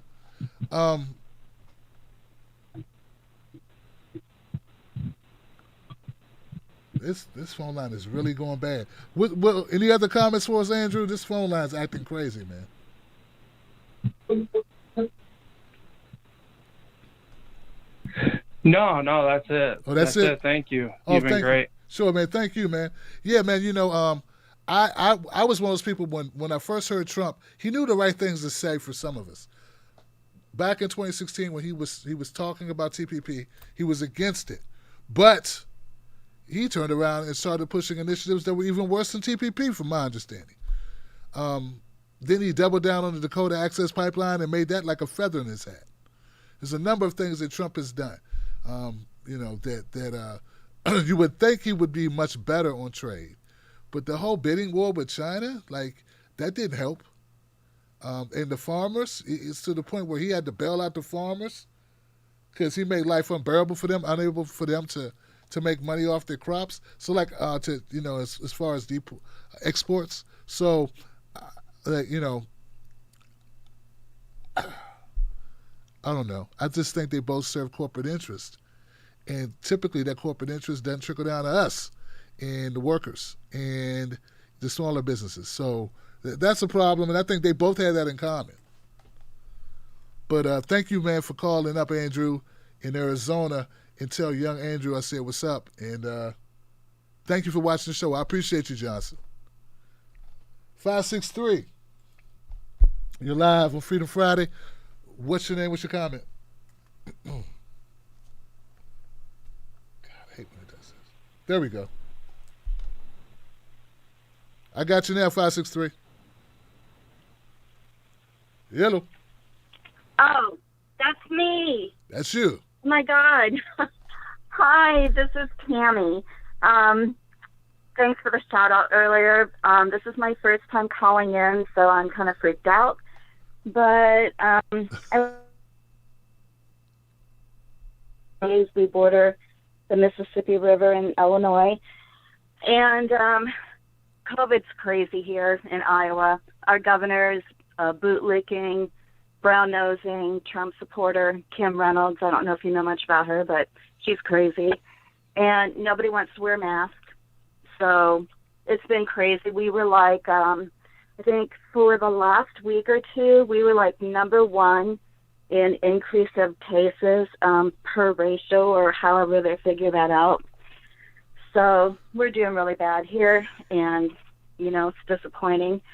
And by the way, I can't see your face, so if you're making faces, I can't see. But I want to say I appreciate you so much. You have no idea. Like, you were a godsend when I found your show, because I felt so alone in 2016 because the DNC screwed him. I was so angry, and that's when I basically got the fire. I mean, Bernie opened my eyes to a lot, and I think he opened a lot of people's eyes. And when the DNC did to pick whoever, you know, they can do whatever they want, I was so pissed, and I've been pissed ever since. And then when Don, I hated him when he was on The Apprenticeship. I thought he was an asshole and a dumb idiot, and I hated him so bad. And how people could vote for him, I don't know. But then again, I actually, after the DNC did what they did, I predicted Trump is going to win, because nobody liked Hillary. I mean, she had too much baggage. So, of course, now we're, 3 years into Trump, or more than 3 years, almost 4. And, oh my God, there's days that I just feel like I can't take it anymore. I have so much anger. I can't tolerate seeing him on TV or hearing his voice. And when I see like stuff on videos where he's, basically speaking bullshit, I'm just so angry. And I appreciate you, because this is therapy for me to be able to watch. Because I'm living in a state with so many conservative Republicans, and they think, I don't know how, but they think Trump is the greatest thing. And I don't get it. But I don't feel good about this election. In fact, since I live in Iowa, which they vote red the majority of the time. I mean, almost my entire life that I've lived here, they've always had a red Republican governor. And I don't know, I think they're kind of ignorant here. But I think that it makes me want to vomit, but I feel like I have no choice but to vote for Biden. And I was fighting it so hard. Now my kids, they're grown. Now it's interesting because two of my sons, I have twins, and they in 2016 voted for Trump. And I couldn't believe it, but they did it. And then in a way I can understand, because they believed his lies.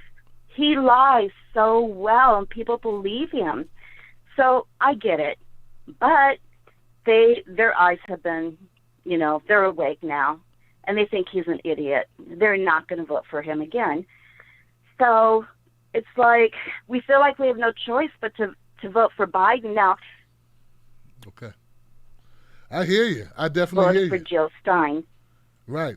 I definitely hear you. I feel like I gotta move on to the next call, but I appreciate you, Connie, for calling up, and I understand how you feel, and I won't vote. There's no vote shaming on this show.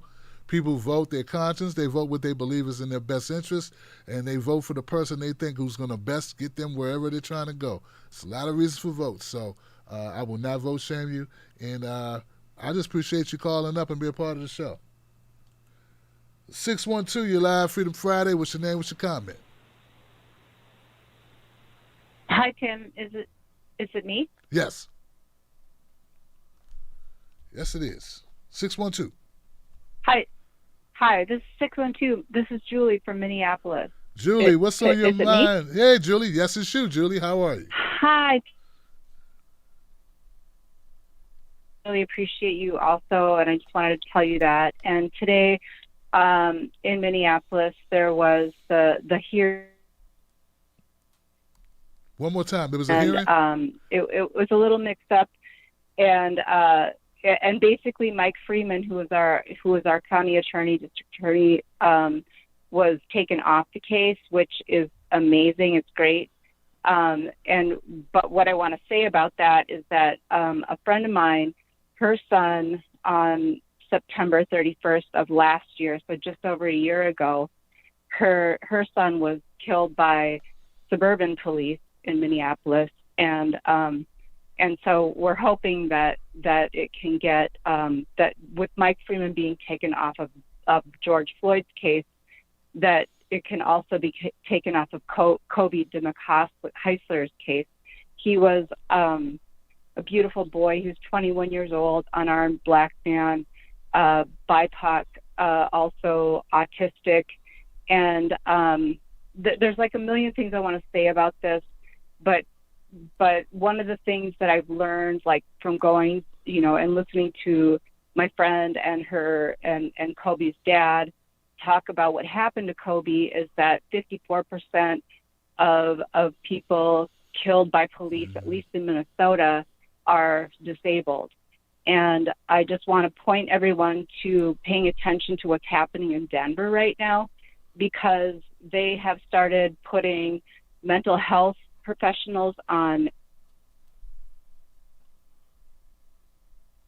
calls that are handled through 911. And I just really, really, really want that to happen all over the country. Because I really feel like with the defunding the police and everything, like putting resources toward helping the mentally disabled, the homeless community, with people other than the guys trained as warriors to go out with guns to handle these situations, because that's what happened with Kobe. That's why Kobe's dead today.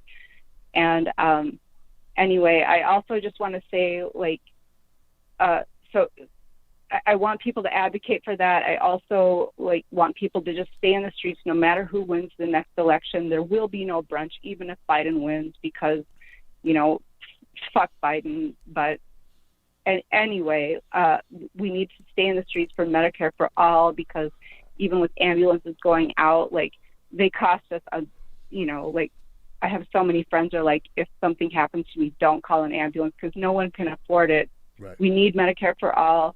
We need ranked choice voting. As soon as this election happens, get out in the streets to get for the People's Party. Just there is no fucking brunch anymore, people. That's all I want to say. All right, Julie. Well, thank you for the phone call. We appreciate it, and I feel you, and I definitely want to find out more about what happened with the case in Minneapolis. I'm going to be looking into that, and also the Denver police reform. I like that. It's very interesting. Thank you for sharing that information, Julie. 707. You're live, Freedom Friday. What's your name? What's your comment?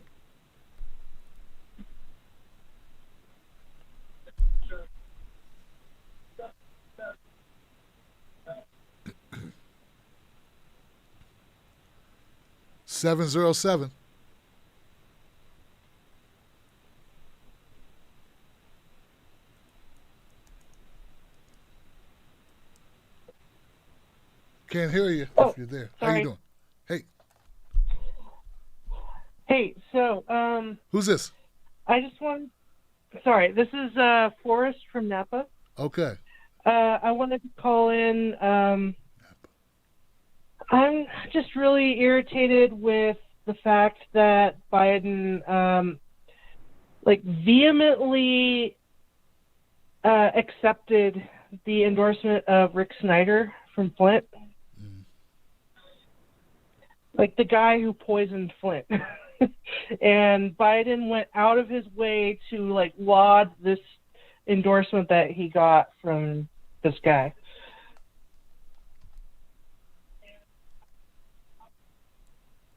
I just wanted to. I've only heard this in one place.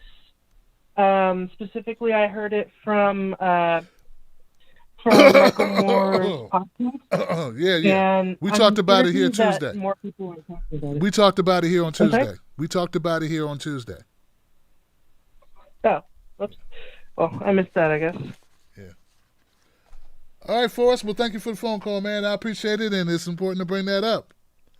Maybe other people missed it on Tuesday when we talked about it. I haven't done a video on it, though, but... 573, you're live on Freedom Friday. What's your name? What's your comment?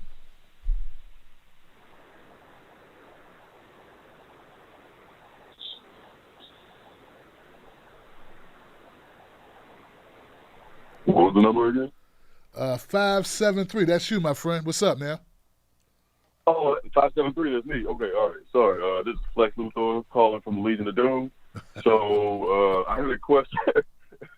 I had a question that I hope that the Trump campaign is too obtuse to ask, and that's whether or not Joe Biden is as responsible as any single living person for the way the criminal justice system engages with the population, specifically with Black and Latin and low-income white communities. And it's crazy because he's trying to outflank Trump from the right on increased police funding. And I'm wondering, when did the Mandela effect kick in, where everybody just forgot that he was the one yelling, shouting down Ronald Reagan for not being tough enough on crime and the drug war. And we keep doing this over and over again, where we just go back to this abusive relationship with the Democratic Party. And in my estimation, Black politics has been irreparably broken in the last 40, 50 years because of people like, fucking name names, Jim Clyburn and the Congressional Black Caucus, these Black leaders and change, quote unquote influencers and everything like that keep falling in line with the rank and file because they don't want to be odd man or odd woman out. And it's like, well, what are we doing at the end of the day? Why do we continue to elevate these people in our society, in our culture? Why do we continue to allow ourselves to be used? You give them the list of policy demands that your student government came up with and tell them, hey, if you can't put these in your platform, shake. You can't take pictures here.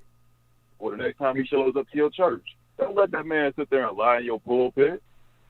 They still let Joe Biden sit there in certain congregations talking about how involved he was in the civil rights movement. Got caught up lying for what it is. So it's a lot going on right now. Love your work. Just had a couple comments, and also I just want to say, let for everybody know, it is not Black people's responsibility to deliver the Democratic Party shit. We've been doing that for 40, 50 years. At this point, they can deliver for us, and 50 days is more than enough time for them to adopt policies that the majority of the American people want. So don't let them tell you, oh, well, there's no time for this now. Why'd you all wait so long? Nobody waited so long. We sat there and watched y'all fuck Bernie Sanders twice. And Bernie, bless his heart, he just don't got it in him to call him out on that shit, but we'll do it for him.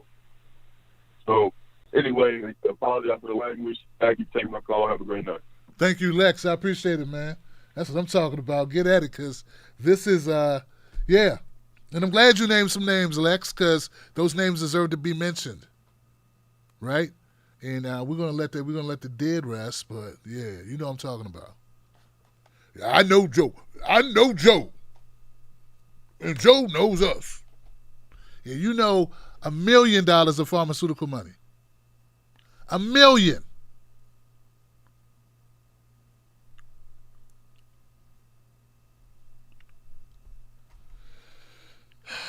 I got no argument with it. I'm going to leave people alone, man. Let them do what they do. I'm fearless. And Jim Clyburn is really smart. I met Jim Clyburn, and he is a really honest, decent man. He just different. He just had different opinion. He took $1 million of pharmaceutical money, and he don't want Medicare for all. You asking? He different. Well, you know, he from South Carolina, and South Carolina different. What, they don't want medical coverage? Is that what you think?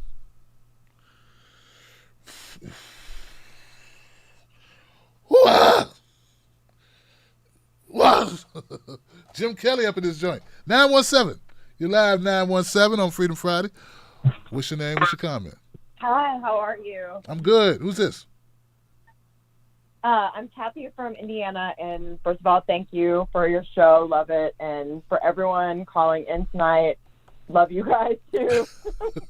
We're not alone. I just wanted to call and say that I feel like especially the last 2 weeks have been extremely frustrating. The caller earlier nailed it. I'm tired of hearing about fucking Trump too. If you didn't know by now, he's a jerk.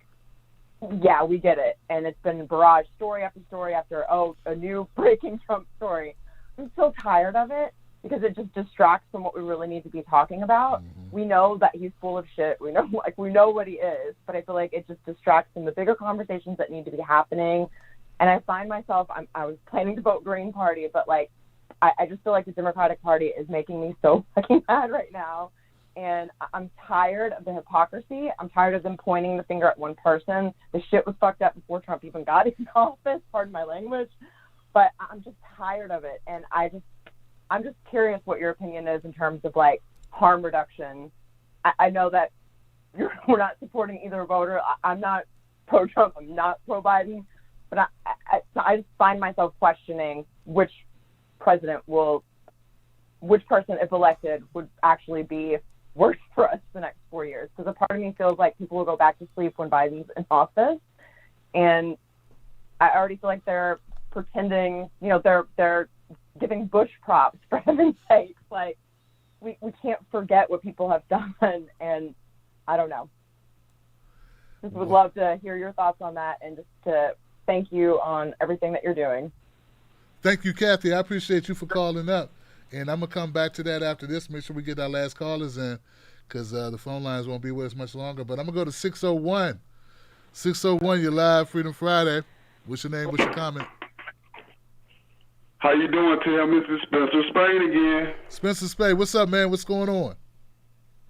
Man, brother, yeah.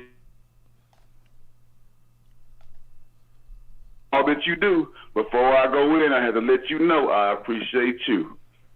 That's what's up, man. Thank you, Spencer. Now, man, it just behooves me to see so many brothers, these old brothers and sisters, claiming that they know who Joe Biden is. And like we talked about last time, Tim, what your past is suggests who you are. It is nothing to the otherwise, brother. And I want y'all all to understand something right now, that at the end of the day, we all have to do this for ourselves. We have to defend ourselves. And like the young brother said, we have to be fighters for what we talk about. When these old people get up and say, oh, you don't know what you talk, you got to shout them down louder. It ain't about respect no more. They don't respect you or us for our future. They are really talk.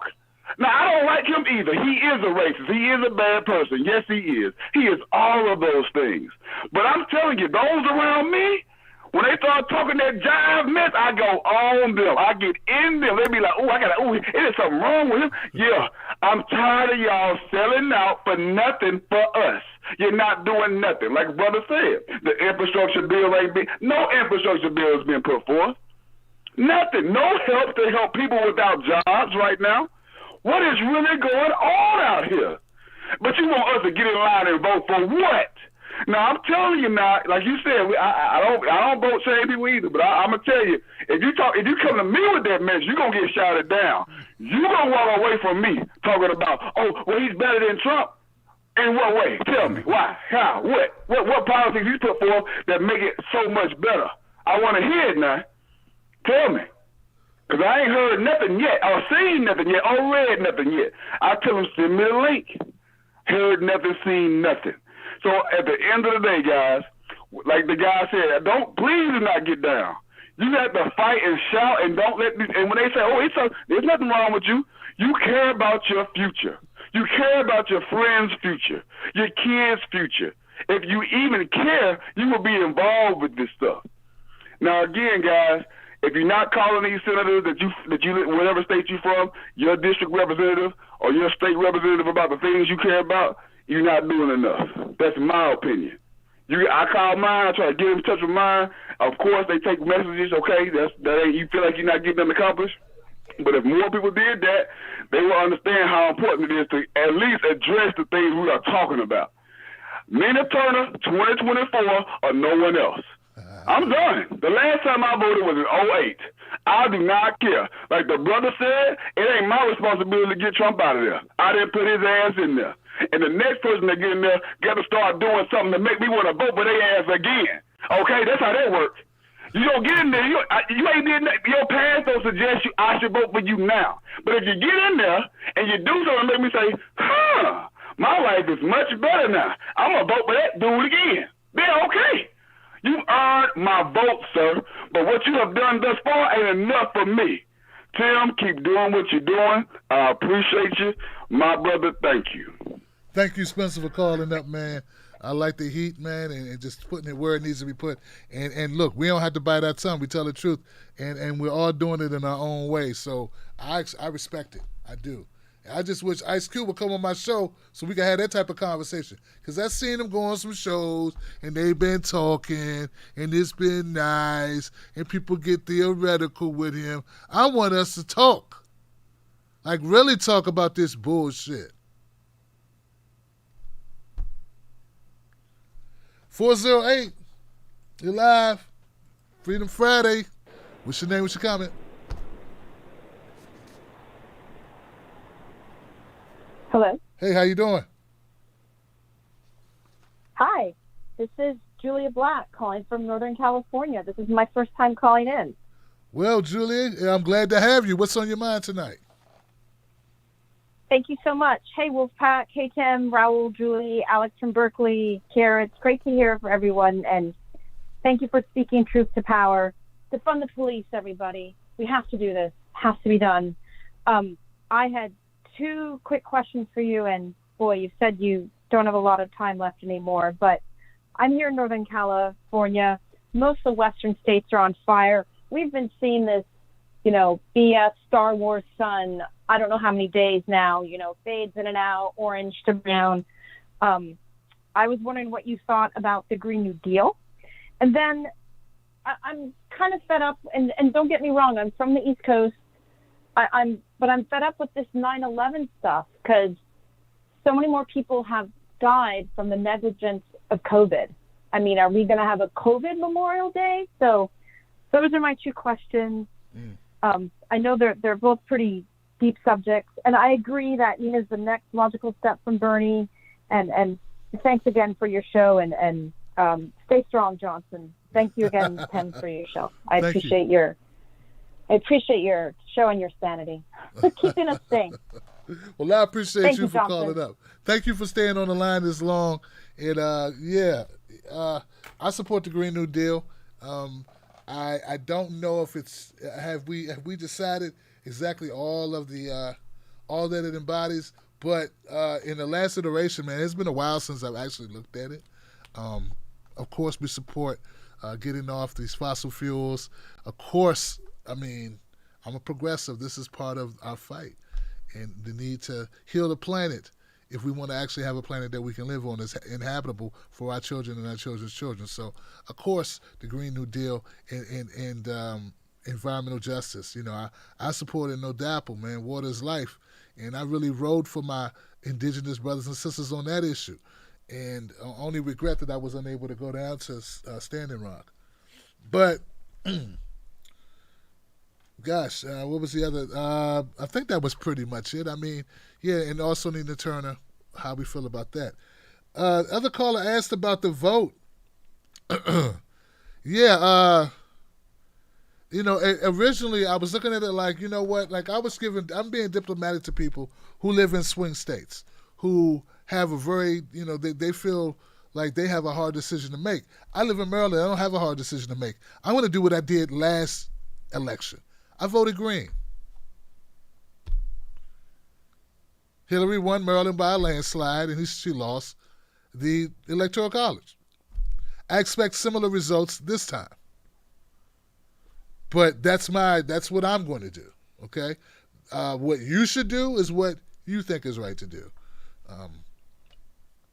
I want to support the Green Party getting the 5%, and until I get an alternative that makes more sense, that's the way I'm going to go. I realize that some people can't take that tact. They feel a different way.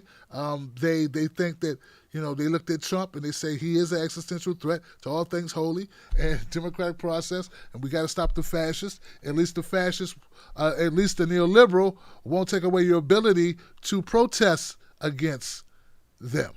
Okay, so that's what they're saying. But as I listen to Joe Biden more and more, he's talking a lot of hot rhetoric about protesters, lumping them in as rioters. He's doing his job of running his Southern strategy once again. He's running a law and order campaign against a law and order president. I don't envy anyone making this decision. It's a tough decision all the way around, and I understand what people are having the difficulty coming up with it. I'm clear. I'm so clear. Andrew, could you cover your son's ears for a second? Andrew, my friend Andrew in Arizona, because I know he was watching with his son. Okay. F Donald Trump and F Joe Biden. You heard it here first. I don't know how to make it any clearer. I want to thank all the callers that called in tonight. Amazing calls. I also want to send, God, I don't even know, I know what people say. When other people are going through a hard time, you have a show and you have an audience and you want to say something positive to people. I always feel so mechanical, but I want you to know, if you live in one of these states in the Western Hemisphere who's going through this garbage, this scary moment with the fires, I just want you to know I feel for you. I'd like to be a vehicle of expression to get the word out more about it. If you could just go outside, take footage with your damn phone if you have to, and send it to us. Upload it to a place like Sendafile, and there's a lot of places we can upload files, right? And send the link to client care at timblacktv.com. I'll put it in the video and put it out. There you go. Because I think more people need to know what's happening, and I feel for you, and I'm pissed off that you're going through this, but let's make some noise about it. I want to do something that I control. I don't control a lot, but I do have this platform, and I have worked on it for 7-8 years now, and it does have a little bit of awareness. Let's get the stories out. Let's just let them know what's happening. So, once again, if you're in California or Oregon, wherever you are, hell, if you see smoke in Cincy, man, take a video of that and upload it and send me the link. Client care at timblacktv.com. And this is something we're going to. We're moving that way. We're going to be able to implement it. All right? We're going to be able to implement that on this show where we have our field reporters for the Tim Black Show. We're going to give them, we're going to move towards having more than just Tim Black on this show. The goal was never for me to go MSNBC and have a job working for MSNBC. My goal, I repeat, my goal was to always build a network, and I just and have other voices on the show, other segments, not just me. So until I've done that, I haven't reached my goal, Johnson. As you know the goal, we talked about it, the reporters in various places all across the country and the world, part of the Tim Black Wolfpack, part of TBTV, reporting from their local. We get it on the ground, local news coverage right there. We know it's not filtered through those conglomerate news organizations that paint these false narratives. Go around them through people power. Sounds exciting just saying it, doesn't it? All we got to do is do it. That's it. Who's with me? Who is with me? All right. Once again, hats off to everybody who called in tonight. Yeah, even the guy was so annoying named Steve. Thank you, Steve. Sometimes you gotta be annoying. What else? Oh, so we gotta go. So become a member of the Tim Black Wolfpack by going to patreon.com, Tim's Take Live. We want to catch Andrew Scholes. Andrew Scholes has 16,000 Patreons. Can I get 3,000? Maybe 5. Can I get 5,000 Patreons? He's got 15,000, and he tells jokes. He tells jokes, and then he does what I do. He says, aren't you tired of these weak sauce takes about what's going on in the country? We keep it real. We tell it. That's what I do. And he has 15,000. So we just want to catch him a little bit so that we can build out and have reporters in different parts of the country. Yeah. So join the Tim Black Wolfpack. Become a member. Starting at only $5 a month. Patreon.com, Tim's Take Live. Pick up a shirt, get a mug, do something. And most of all, keep your cornbread. And don't go back to sleep because you already woke up. You know what's going on. Too late now. If you need to do a wellness check or take a holiday or whatever, that's cool. But come back because it's going down, Johnson, and we need your help.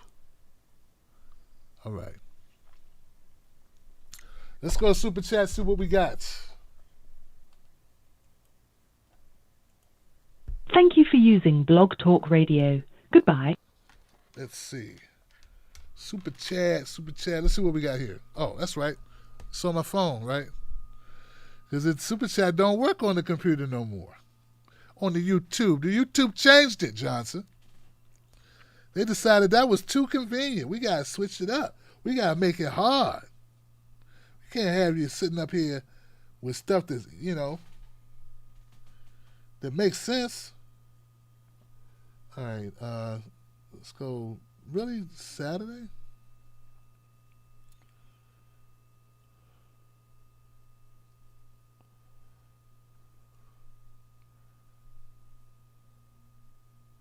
Okay, so I'm going to start with 12:04. Clarence Diggs.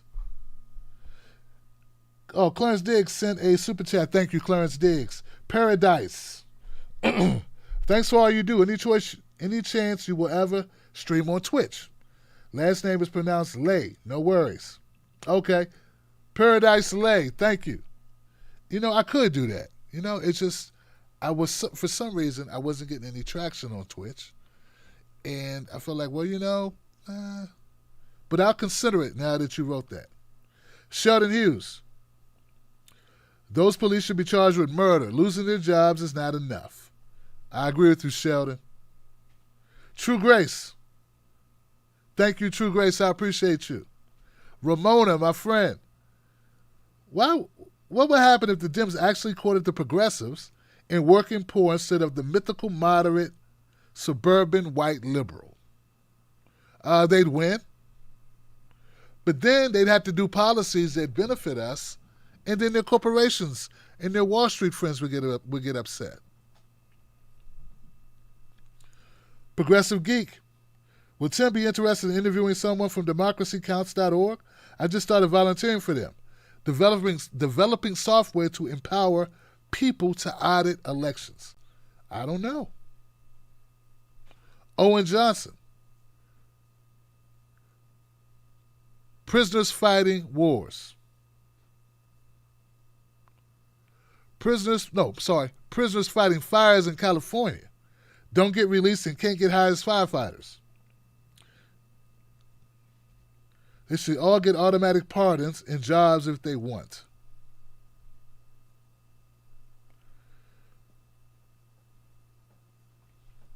Roger Meadow says in 2008, he voted for change. 2012, I was told, just hold on, change is coming. Today, I got change. Dimes, nickels, quarters, pennies. Gee, thanks, Obama.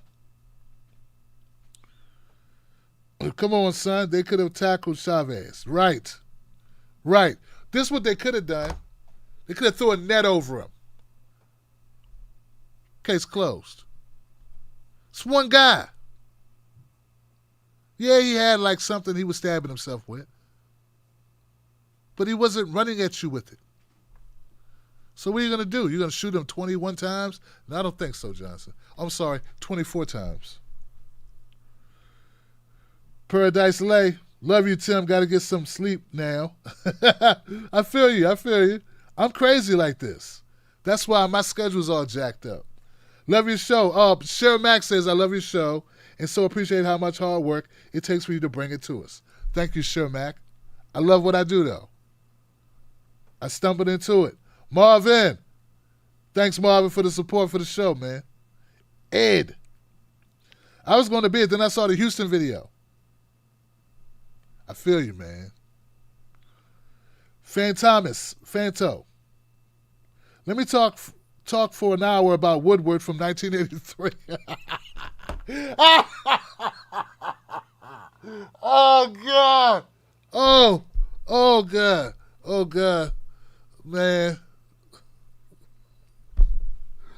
Oh, God.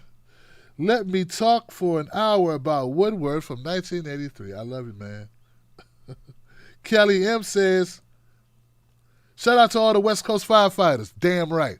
I was thinking the same thing, Kelly. Why don't they defend firefighters like they defend police officers? She says, inmates included, especially in my home state of Oregon. I'm sorry, Mother Earth, for what we have done to you. Cindy Aguilera. My 5-year-old gets mad jealous. Tim, could you please shout out my girl, Marinella Prout Aguilera? Okay, I could. Hey, Marinella Prout Aguilera. Welcome to the Wolfpack, Marianella. Welcome to the Wolfpack. Thank you for watching the show. Much love. Now, you got to listen to your mother. All right? She said, clean the room. She said, pick up the toys. She say, be quiet and watching the Tim Black Show. Well, you got to be quiet and let her watch the Tim Black Show. And Mom, send me an email so we can send Marianella a Tim Black Wolfpack shirt. Send the email to clientcare@timblacktv.com and just put Marianella. We'll remember.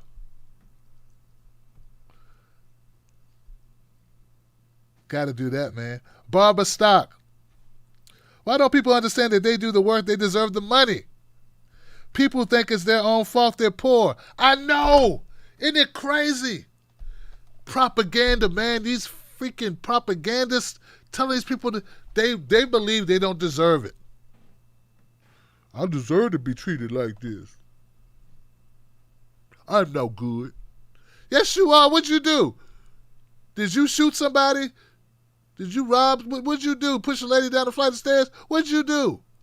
I didn't do nothing. I just didn't go, to school. I could have did better. Shut up. Okay, you're right. I should shut up. No, I mean, don't talk like that. Yeah, I know I'm so... No, nothing wrong with... Stop blaming yourself for a cruddy system. Broke-ass school system you probably went to didn't even have books that matched. Yeah, it was a bad school. We didn't have no. But I should have did better. I should have pulled myself up and just did everything right, because then I'd have... Well, how many of your friends did everything right? Nobody did everything right, just... Yeah, because everybody was poor. Yeah, we was poor. Hey, why was everybody poor? It's almost like it was a setup. Ah, now you're getting it. Professor Jigsaw. Bless you for not vote shaming. I'm voting Trump. And all I hear about is how I must be racist, stupid, duped. I have very good reasons but very few people take the time to understand my outrage at the political media. Now, I'm not going to vote shame you, but I'm not going to apply that shit. I don't apply for people voting for Biden either. So it's the same. I'm looking at you like, all right. Bose Einstein. Climate change is real. COVID is real. And death toll is real. Why not accept it and fight over wearing masks and continue to dig up more oil as we die? I don't know, Bose. You know, it'd be one thing if they could go down their own planet. Just go over there. Go over there and die. It's a hoax. It's a worldwide hoax to help to mess up Donald Trump's poll numbers. Right? It's worldwide hoax. The whole world got together and said, hey, let's fabricate a virus. Let's pretend to bury people because it'll hurt Trump over in America. Now, I know some people don't like Trump. A lot of people don't like Trump. But do you really? You do, don't you? You really think that's what happened, don't you? Because the more reasonable explanation that Trump is an asshole just isn't palatable for you. That couldn't be it. I mean, we could all agree Joe Biden is an asshole, but for some reason, we could all easily agree that Hillary Clinton is an asshole, but for some reason, you can't bring yourself to admit the guy who hung out with the Clintons for 30 years, was friends with them, kids grew up next door, went to each other's house for sleepovers, happened to be the same type of people. But no, he different. Because he's not politically correct. So he is different. All right.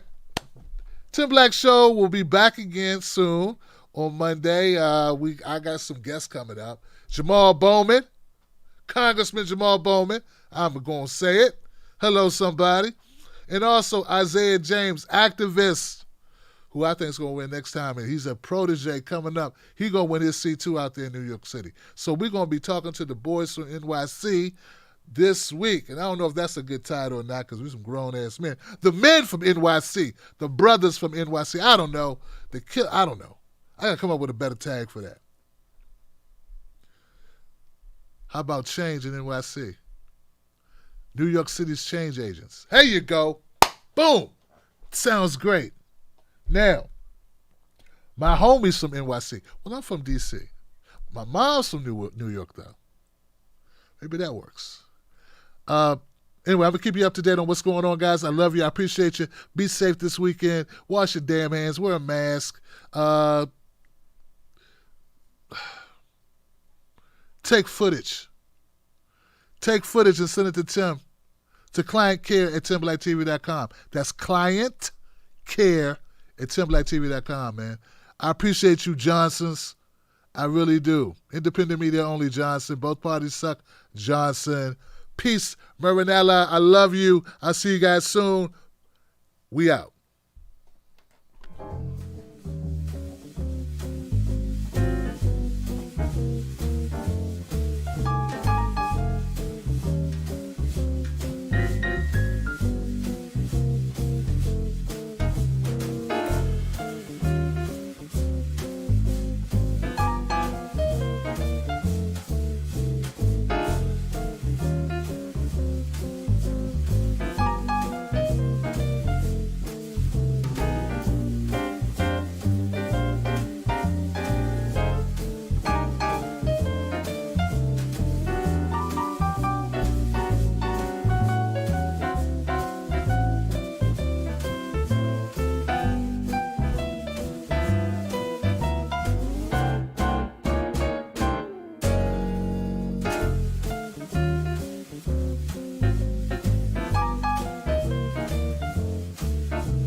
I'm going to have to just read it to you because I don't have a graphic. I got to fire my graphic person. Oh, that's right. That graphic person is me. Here you go, Tim Black. I'm going to have to just read it to you because I don't have a graphic.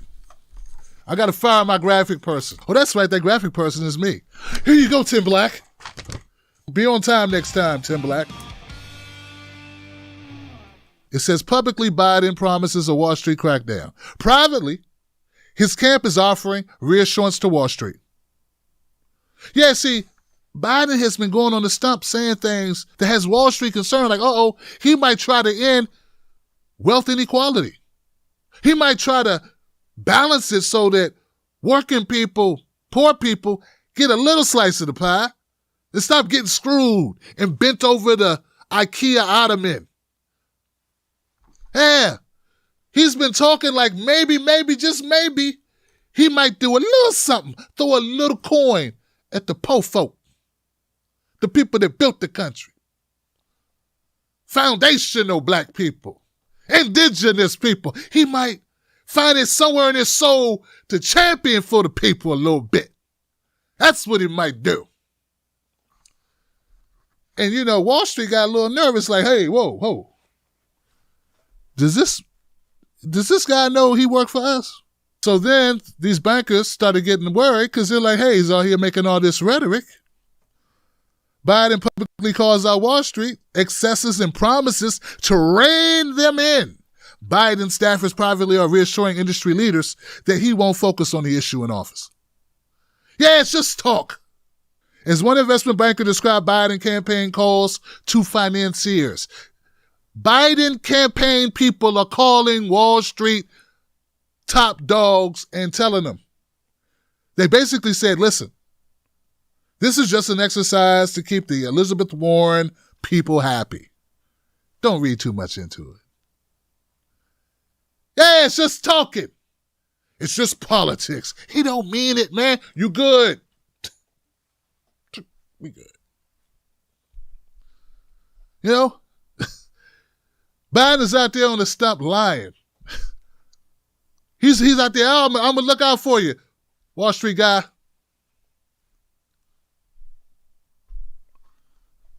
Don't worry about it. I'm not going to do nothing for these po bastards. I'm your guy. Like Clyburn says, you know Joe, and Joe knows you.